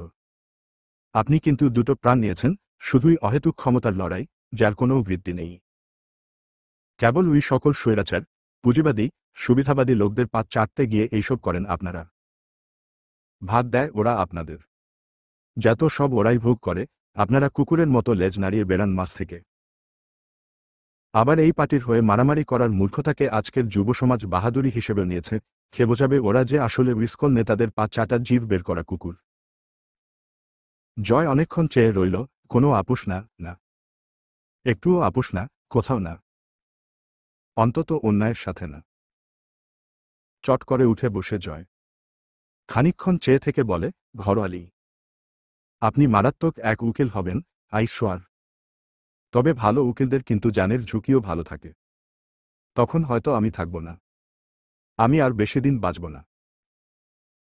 অন্তু জিজ্ঞেস করে, আপনার খারাপ হবার গল্প নিশ্চয়ই বেশ ট্র্যাজেডিক। আমার খারাপ হবার কোনো গল্প নেই। ওসব সিনেমাটিক চিন্তা বাদ দাও। অতীত কোনোদিন মানুষকে খারাপ বানায় না, বড়জোর বিদ্রোহী বানায়। লোকে আমায় খারাপ বলে, যদিও আমি আমার মধ্যে কোনো খারাপ দেখি না। আমার খারাপ হবার পেছনে কোনো কারণ নেই। আমি খারাপ, তাই আমি খারাপ, কারণ আমি খারাপ। কারণহীন কারণে আমি খারাপ। অন্তু হতাশ শ্বাস ফেলে। যতবার বোঝার চেষ্টা করবে, ততবার ব্যর্থ হবে। এরকম একটা অদৃশ্য ব্যানার ঝুলিয়ে রেখেছে যেন জয় নিজের চারপাশে। অন্তু জিজ্ঞেস করল, ড্রয়ারে এইসব ড্রাগ কিসের? কি করেন এগুলো দিয়ে? জয় ড্রয়ার থেকে কিউব বের করে নিয়ে মেলাতে মেলাতে বলল, ড্রাগ দিয়ে কি করে মানুষ? আপনাকে কখনো নিতে দেখিনি। তুমি আমায় চোদন খাইতেও দেখো নাই, ঘরোয়ালি। তোমারে ঘরে আনার পর প্যাদানি দিয়ে ফেলে রাখলে দেখতে পেতে। কিউব মেলাতে খুব মনোযোগী সে। মেরে যখন ছাল ছড়িয়ে ছেড়ে দিত আমায়, তখন কি করতে বলো? হাসপাতালের পড়ে থাকব, কোনো আমলে সেই ব্যথা কমবে, সে আশায় বসে থাকব। অত ধৈর্য কোনো কালেই নাই আমার। ওভার ডোজ ড্রাগ পুশ করে বসে থাকি। দেহের সেন্সিটিভিটির ওপর সাডেটিভ কাজ করা শুরু করলে ব্যথা অনুভূত হয় না ঠিকঠাক। অনুভূতি নাশ হয়ে রিফ্লেকশনলেস হয়ে যায় শরীর। এরপর আল্লাহর ওয়াস্তে অনির্দিষ্টকালের জন্য ঘুম বা সাবকনসেশন। জেগে থাকলেও দুনিয়ার খেয়াল নাই। ড্রেসিং করাও আমার পক্ষে সম্ভব না সেন্সিটিভ অবস্থায়। বিরক্ত লাগে, শরীরে ব্যথা লাগলেই রাগ হয়। একে তো থকথকে কষানি ঝরা ঘা, তার ওপর যদি কাঁচি, ছুরি, ওষুধ, তুলো মেরে খোঁচায়, তখন করা ড্রাগ ছাড়া উপায় নাই। অন্তু কপাল চেপে ধরে আস্তে করে বলে, ডাল লোক। স্পষ্ট জিজ্ঞেস করে, আপনি এডিক্টেড হয়ে যাননি? তখন কিছুদিন করে রিহ্যাবে থাকি। আনমনে বলল। সে খুবই মনোযোগ সহকারে কিউব মেলাচ্ছে। অন্তু চোখ বুজে আঙুল দিয়ে কপাল চেপে ধরল। কতবার মার খেয়েছেন জীবনে? জয় এবার তাকালো চোখ তুলে, চোখে মুখে রসিক ভাব ফুটিয়ে তুলে বলে, মেলাবার। কেন? অকাম করছি, চোদন খাইছি। সোজা হিসাব। তুমিই তো বলে, অকারণে কেউ কাউকে মারে না। ভুল বলিনি। আপনি অকাম করেছেন কেন? আমার সবচেয়ে বড় বৈশিষ্ট্য কি জানো? আমার কোনো যুক্তি নেই। তুমি যদি আমার এক কাজের সাথে আরেক কাজ রিলেট করতে যাও, ব্যাচ ওখানেই লাগবে। আমার যখন যা মন চায় তাই করি। সেই ক্ষমতাটুকু হাতে রাখি। মন আর মেজাজ মুহূর্তে মুহূর্তে ব্যতিক্রম কিছু করতে চায়, আমি তাই করি। তো আমার কাজে যুক্তি খোঁজা আর টাকলার কাছে চিরুনি খোঁজা এক হলো না। অন্তু চুপ রইল। সে আজকাল নিজেকেই বোঝে না, জয়কে বোঝার প্রশ্নও ওঠে না। নিজের মানসিকতার এমন কঠোর পরিবর্তন ওকে প্রতিক্ষণে অবাক করে। জয় কিউব এলোমেলো করে ফের মেলাতে মেলাতে বলল, মেরে ফেলনি কেন আমায়? অন্তু বেশ কিছুক্ষণ নির্লিপ্ততা থেকে অল্প হাসল। মৃত্যু যদি শাস্তি হিসেবে দিতে চাওয়া যায়, তাহলে শর্ত কি বলুন? সামনের জনের চোখে মৃত্যুর ভয় থাকতে হবে, ঠিক বলিনি। জয় চোখ তুলে তাকায়। অন্তু বলল, সেটা আপনার নেই। আমি নিজেকে দিয়ে বুঝি, আমাকে মৃত্যু দেয়া এক প্রকার মূল্যবান উপহারের সমান আজ। সেটা কেউ দিল, সেটা কি আমার জন্য শাস্তি হবে? আপনার চোখে মৃত্যুর ভয় নেই, শরীরে আপনার ব্যথা নেই, জয় আমির। জয় শব্দ করে হেসে ফেলল, তো ছেড়ে দেব আমায়? অন্তু মুচকি হেসে মাথা নামায়, ঠোঁটের কোনো হাসি চওড়া হয়। অল্প চোখ তুলে ফিসফিস করে বলে, আঘাত ভুলতে আছে, তবু আঘাতকারীকে নয়। শরীর ও মন ক্ষত রাখে না, ভরাট করে নেয় কোষের বিভাজনে। তাই বলে দাগ মিলিয়ে যায় না। বোকামি হোক অথবা অন্যায় সহ্য করতে না পারার ব্যর্থতায়। হারানো তো আর কম হারায়নি। তার একটা দায় আছে তো আপনাদের, নাকি? ভুলবে না আমায়, তাই বলছো তো? আসামিকে ভোলা উচিত নয়, জয় আমির। জয় গা দুলিয়ে আলতো হাসে, একদৃষ্টে চেয়ে থেকে বলে, স্বামী নই না। আসামি হিসেবে খারাপ তো নন। এই ঘের। জয় আবার শুয়ে পড়ল অন্তুর কোলে। আরাম করে মাথা রাখে। কোমরটা আলতো হাতে জড়িয়ে ধরে পেটের দিকে মুখ লুকোনোর মতো করে মুখ বুজে জায়গা খোঁজে। অন্তু মারির দাঁত আটকে চোখ বুজে শ্বাস ফেলে। খানিকক্ষণের জন্য যখন বোতল নিয়ে বাইরে গেছিল, ছাদে যায়নি।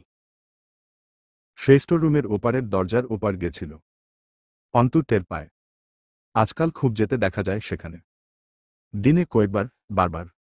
বাড়িতেও থাকছে না ঠিকমতো। বিক্ষিপ্ত ঘুড়ির মতো বাতাসের সাথে পাল্লা দিয়ে ফনফন করে ঘুরছে। উদ্দেশ্য অজানা।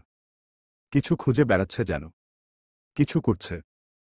হুমায়ুন পাটোয়ারি মরার পর থেকে দুই ভাইয়ের গতিবিধি অস্বাভাবিক। রাতে বাড়ি ফেরে ক্লান্ত হয়ে।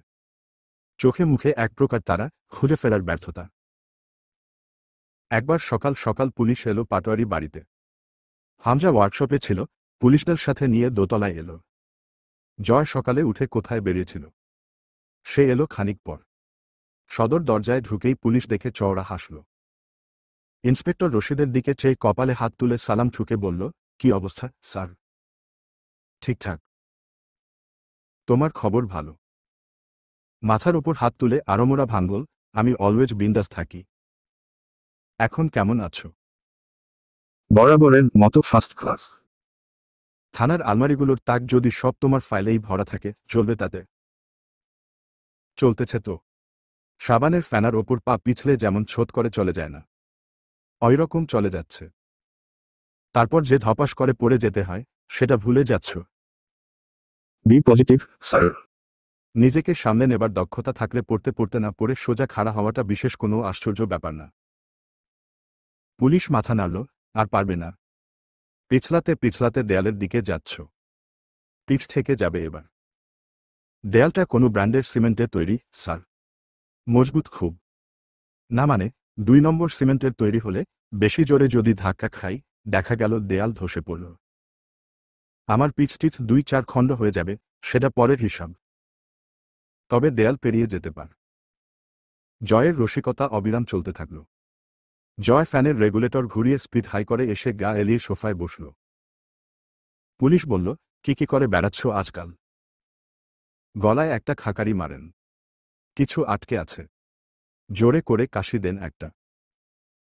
সব অভিযোগ বাদ দিয়ে যেটা মুখ্য হয়ে দাঁড়িয়েছে, তোমার স্ত্রীকে তুমি জোরপূর্বক তুলে এনেছ।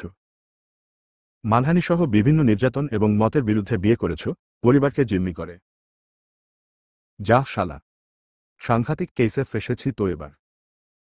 তবুও কিছু নারীবাদী বিদেশশালী গলা ফাটাবে, আমাদের অধিকার দাও। আমরা নারী, আমরা বাল ছিঁড়তে পারি। মুখ চেপে ধরল নিজের, ক্ষমা স্যার, ক্ষমা। কি সব ভালো কথা যে খারাপ সময়ে বেরিয়ে যায় মুখ দিয়ে। অভিযোগ কি সত্যি? জয় বুকে হাত দিয়ে শ্রদ্ধা জানানোর ভঙ্গিতে বলল, অভিযোগ করেছেন আমার স্বর্গীয় শালা সরি সম্বন্ধীবাবু। যেহেতু সে স্বর্গীয়, তাই তাকে জিজ্ঞাসাবাদ করার চান্স নেই। কবর থেকে কেউ ইন্টারভিউ দেয়নি কোনোদিন। তার বোনকে ডাকুন। আমি কি বলবো? আমি বললে নিজেকে ডিফেন্সিভ তো করব, নাকি নিজের সম্মানের হরির লুট বিলাব? জয় গলা হাঁকাল। অন্তু এসে দাঁড়ালো কিছু সময় পর। জয় বলল, বেয়াই বাড়ির লোকজন এসেছে, কিছু প্রশ্ন করবে তোমায়। সসম্মানের জবাব দাও, গিন্নি। অন্তু বসল না, দাঁড়িয়ে রইল চুপচাপ। জয় তরুকে ডাকে। তরু এসে দাঁড়ায় আস্তে করে। জয় আদেশ করল, আমার জন্য ফুল 1 প্লেট ভাত আনো তো। মাছ টাছ দিস না, কেমন? মাছ আমার অত্যাধিক পছন্দের, এজন্য খাই না। ফ্রিজে রান্না করা মাংস থাকলে তা গরম করে আনো। পুলিশদের দিকে তাকিয়ে বলল, খেয়ে নিই, কেমন? আপনারা কথা বলেন। জেলের পচা রুটি খেলে ডায়রিয়া হয় আমার।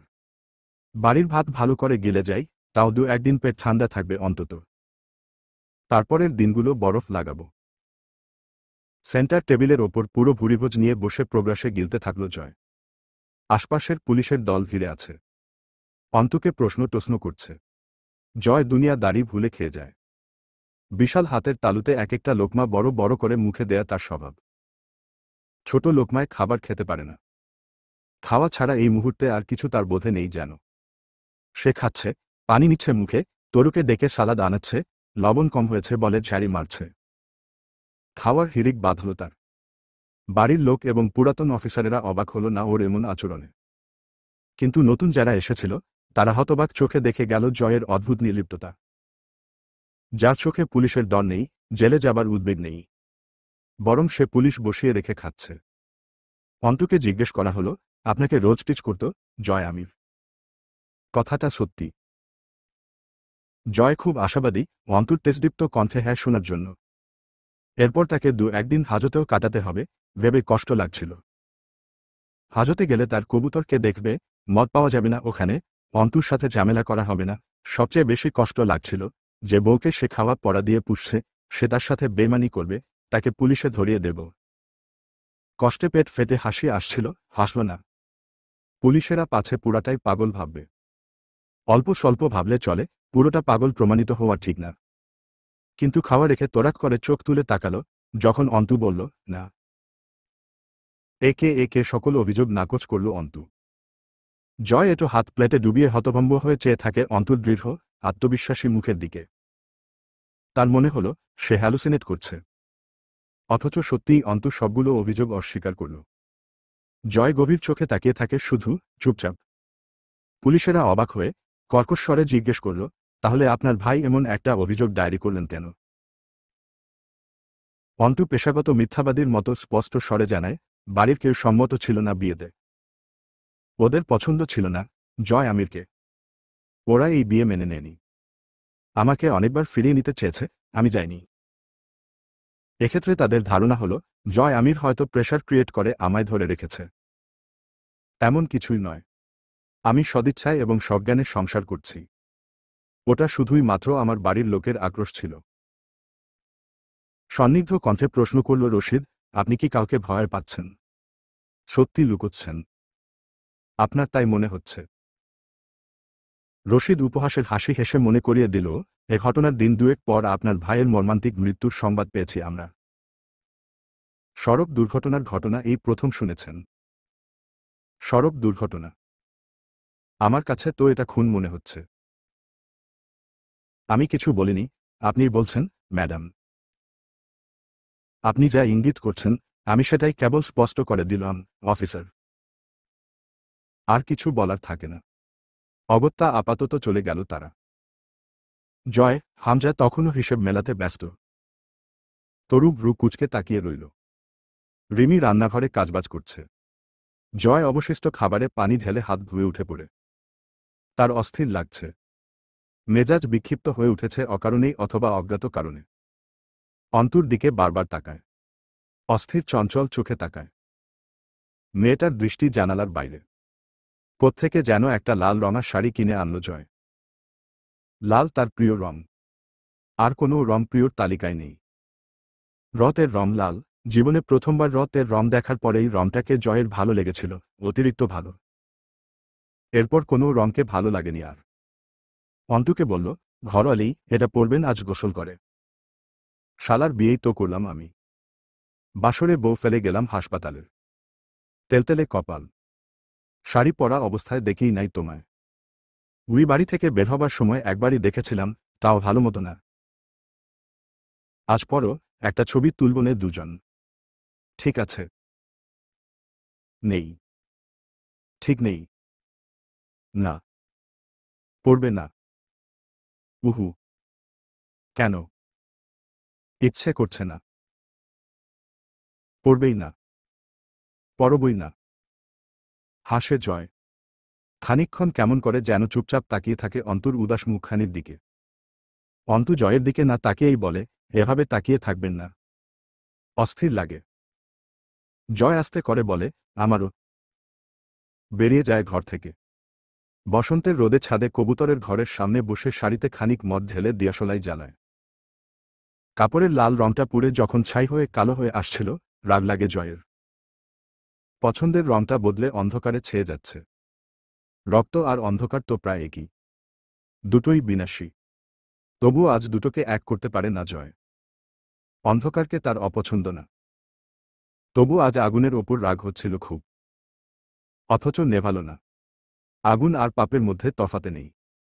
এক প্রান্তে ধরে গেলে পুরোটাকেই পোড়া অথবা গোটা মানুষটাকেই পাপী সম্বোধন করা হয়। ফেরার পথ। জ্বলতে দেয় শাড়িটা। ভাবে, আচ্ছা, ছাই হয়ে যাওয়া ওই কালো রঙকে কি আর লালে ফেরানোর উপায় নেই? উত্তর আসে, না। সময়ের মতোই তো ছাই আর পাপ। খড়ি পুড়ে ছাই হয়, তার স্ক্রুপ থেকে পুনরায় খড়ির জন্ম হয় না। পাপের স্ক্রুপ থেকে পুণ্যের জন্ম হয় না। রঙহীনতা থেকে রঙের জন্ম হয় না। চলে যাওয়া কিছুই ফেরে না। যা ফেরে, তা গেছিল না।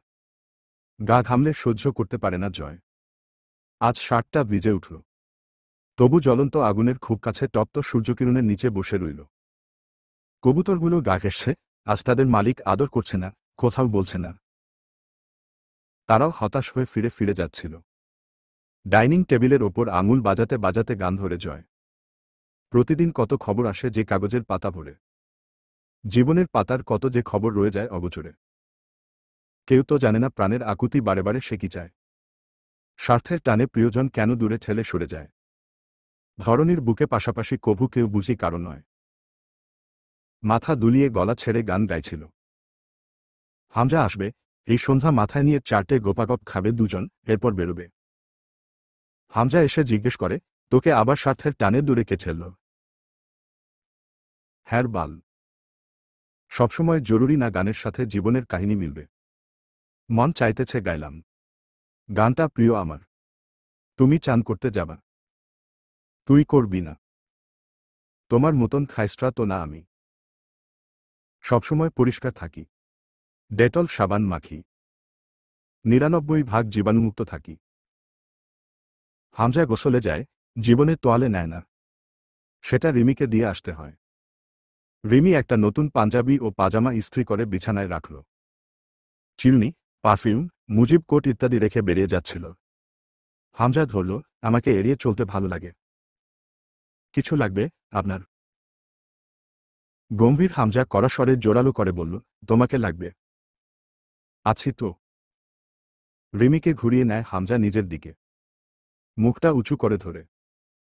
রিমির চেহারায় বদল এসেছে, সেই চাঞ্চল্য আর নেই, পুরোদস্তুর পুরনো গিন্নির মতো রূপ, যেখানে শুধু কর্তব্য পালনের তাগিদ, মনের চাহিদার অভাব।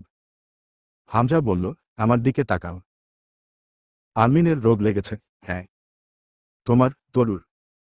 ওর মতো বিদ্রোহী হয়ে গেছ সকলে। খুব তাড়াতাড়ি কাবু করে ফেলেছে সে তোমাদের। খারাপ তো কিছু করেনি। একসময় আমিও বিমুখ ছিলাম ওর থেকে। চট করে একদিন বুঝলাম, গোটা বাড়ি ভয় পায় ওকে, ওর তেজ এবং নির্ভীক চোখকে। আমি আকাশ থেকে পড়েছিলাম যখন টের পেলাম আপনি চিন্তিত ওকে নিয়ে। কিছু তো আছে। নেই। সত্যকে বলে দেবয়ার এবং অন্যায়কে অন্যায় বলার জন্য মাত্রার চেয়ে বেশি দুঃসাহস আছে ওর। হারাতে ভয় নেই। কিছু তো ক্রেডিট পাওয়া উচিত। হারালে লোকে দমে যায়। ও প্রতিবার দ্বিগুণ জেদে ঝলসে ওঠে। তাতে ক্ষতিটা কার? নিঃশব্দে হাসে হামজা। চোখ দুটো জড়িয়ে যায়, নাকের দুপাশে ভাঁজ পড়ে, কাঁধটা দুলে ওঠে। রিমি চোখ ফেরায়, অথচ আপনারা শঙ্কিত ওকে নিয়ে। আমি তো রাজনৈতিক পরিবার থেকে উঠে আসা মেয়ে। তবুও আপনার কাছে কাবু হয়ে পড়ে আছি দিনের পর দিন। প্রতিসেবা করে চলেছি। একটা সাধারণ মেয়ে বাড়িতে ঢুকতেই গোটা নকশা বদলে ফেলেছে, আপনার জয়ের ভিত নড়িয়ে রেখে দিয়েছে। ভুল মানুষের আছর লাগিও না গায়ে। ওর কাছে কিছুই নেই, নিঃস্ব ও। শুধু শুধু আমাদের কাজে বাগড়া দিতে আসছে।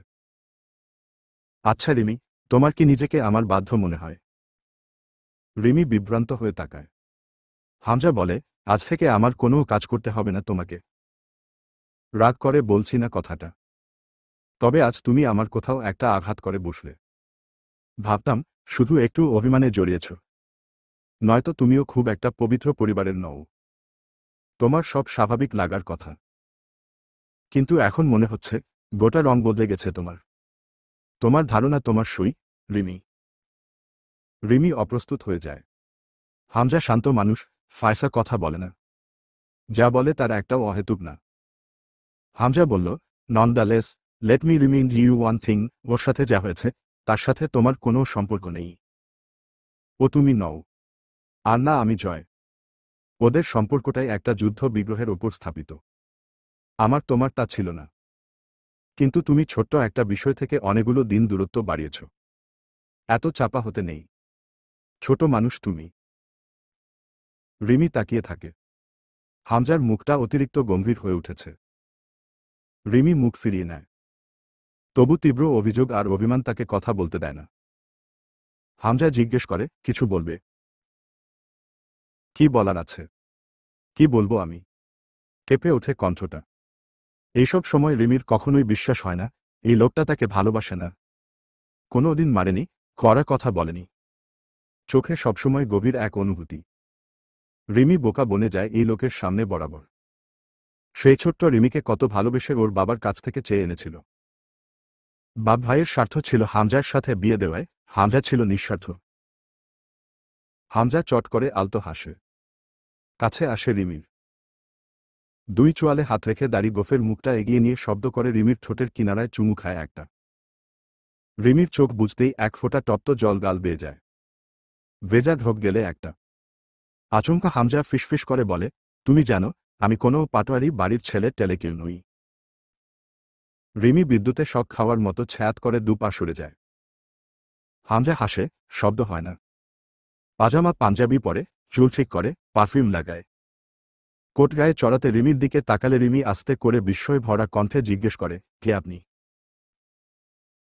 ঢাকা মোহাম্মদপুর বস্তির কোনো এক কুটুরিতে অত্যন্ত অবহেলায় জন্ম নেয়া একটা ছোট লোক, নোংরা, নিঃস্ব প্রাণ, আমি। ভ্রু নাচায়, কি?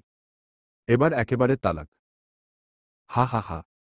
এত জোরে শব্দ করে কখনো হাসেনি হামজা। গাটা ঝাঁকুনি দিয়ে ওঠে রিমির। কথা বেরোয় না। হামজা বলে, আমার মা বলে যাকে জানো, শাহানা পাটোয়ারি। সে সন্তান জন্মদানে জন্মগত অক্ষম নারী। নারীত্ব ছিল না তার মাঝে। ছোটবেলা থেকে হুমায়ুন পাটোয়ারিকে এ থালায় ও থালায় মুখ দিতে দেখেছি। তাকে বাধা দিইনি, কারণ সে আমার বাপ না, বরং আমিই তার বাপ হয়ে উঠেছিলাম। কৃতজ্ঞতা অথবা বাপের ধর্ম যা ই বলো, খানিক প্রশ্রয় দিতে হয়, ডেছি তাকে, বাপ হিসেবে ছেলেকে যা দিতে হয় আমি তাকে সব দিয়েছি। আমাকে সাহানা মানিয়ে এসেছিল এখানে, আমি তখন 2 বছরের বাচ্চা। রাজধানীর রাস্তার ধারে ময়লায় গড়াগড়ি খেতাম।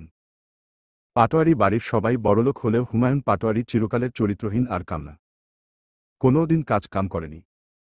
এখানে এসেও সেইভাবেই মানুষ আমি, যতদিন না অন্যায়ের পথে গেছি। আমাকে স্কুলে পড়িয়েছিল জয়ের মা, হুমায়রা ফুপু। কতদিন? শ্বশুরবাড়ি থেকে কতদিন চালাবে আমাদের সংসার আমাকে? আমার যখন বয়স 14, সে সময় তারও। রিমি স্তব্ধ হয়ে চেয়ে থাকে। হামজা হাসে, আমার তখন ক্লাস 9-এর রেজিস্ট্রেশন। ফুপু নেই আর। বাড়িতে চাউল কেনার টাকা নেই, আমার স্কুলের ফি দেব কোত্থেকে? পাটোয়ারি বংশের কেউ কাউকে দেখে না। নিজেদের অর্জন নিজেদের করে নিতে হয়। আমিও একসময় ক্ষমতা অর্জন করে সবগুলোকে উপড়ে ফেলেছি। এখন দেখবে যেদিকে তাকাবে সব আমার নামে। গোটা পাটোয়ারি নামটা আমার, হামজার। আমার আসল নাম জানি না আমি। দরকার নেই। শুধু আরও ক্ষমতা চাই, আরও। তাছাড়া আমি হতাম না, রিমি। তখন দেশে 90-এর গণ অভ্যুত্থান চলছে। স্বৈরাচার বিরোধী আন্দোলনে দেশ তোলপাড়। আমাকে বলা হলো পড়ালেখা ছেড়ে দিতে। তা সম্ভব ছিল না। আমি ছোটলোকের ছেলে হলেও আমি ছোটলোক হয়ে জন্মাইনি। আমার জন্ম হয়েছে ক্ষমতা কামাতে, এই সমাজে নিজের বিশিষ্ট নামের ঝংকার তুলতে। ছোটলোক হয়ে মরার কথা তো ভাবতেও পারিনি কোনোদিন। আমি চলে গেলাম পার্টিতে। মেট্রিক পরীক্ষার প্রবেশপত্রের টাকাটা নিজের ভালোমানুষি বিক্রি করে পাপের টাকায় জোগাড় করা ছেলেটা এত বড় ব্যবসা, এত বড় বাড়ি আর এত নাম কি করে কামিয়েছে, সেসব তোমাদের না জানলেও চলবে। কল্পনা করে নিও। শুধু জেনে রাখো, তুমি, তোমার পরিবার আমায় বাল দিয়েও নাড়ত না, যদি না সেই সব পেরিয়ে, সব ডিঙ্গিয়ে আমি নিজেকে এই অবস্থানে দাঁড় করাতাম। হামজা থামে। খানিক দম নেয়, এরপর বলে, বহুত কিছু পাড়ি দিয়েছি আমি আর জয়। তোমার মতো লাখখানেক রিমি, আর আর্মিনের মতো হাজারখানেক আর্মিন জয় হামজার পথ রুখতে পারে না, আর না ভাঙ্গন ধরাতে। এ পথ একদিনের না। যখন তোমাদের জন্ম হয়নি, অথবা খালি গায়ে পুতুল খেলতে তোমরা, তখনকার ধরা হাত। না ছাড়বে, হয় মরবে। কেমন অপ্রকৃতিস্থের মতো হাসে হামজা গা দুলিয়ে, অনেক ক্ষমতা কামানোর আছে। অনেক অনেক অনেক। যার অন্ত নেই, থাকবে কোনো সীমা। এই অবধি পৌঁছাতে যে পথ পাড়ি দিয়েছি, সামনের পথে আরও রত, আরও চিৎকার, আরও হাহাকার আছে। সে সবে থামলে আজ আমি মানুষের প্রতিনিধি হতাম না। আজ কত মানুষ আমার কাছে এসে ধর্ণা ধরে একটু সাহায্যের আশায়। আমার গর্ভধারিণী হয়তো এই লোকগুলোর মতো হাত পাতাওয়ালার কাতারেও ছিল না। অথচ আজ আমি তাদের হাতে সাহায্য তুলে দেয়া মানুষটা। আমি সেদিন অন্যায় দেখে থেমে গেলে হতো। আর না, আজ থামলে হবে। তুমি বিরোধিতা করো, আমিন করুক। জয় আর আমার পথ একটা, সেখানে গিয়ে অর্জন দুটো দুজনের। দুজনেই অতৃপ্ত হয়তো চিরকাল, তবু তৃপ্ততা। আমার থামার নয়, আমার ক্ষমতা লাগবে, আরও উঠতে হবে। সিঁড়ি পড়ে আছে, অনেক সিঁড়ি। উপরে ওঠার সিঁড়ি। ক্লান্তিতে জড়িয়ে আসা পা দুটো ঝাড়া মেরে উঠে যেতে হবে। বুঝতে পারছো তুমি, বুঝতে পারছো? হামজা জয়কে ডাকতে ডাকতে বেরিয়ে যায়, ও জয়। এই শুয়োর, বেরোবি, নাকি আসবো আমি? এত দেরি হচ্ছে কেন, জলদি আয়। চলবে ইনশাআল্লাহ,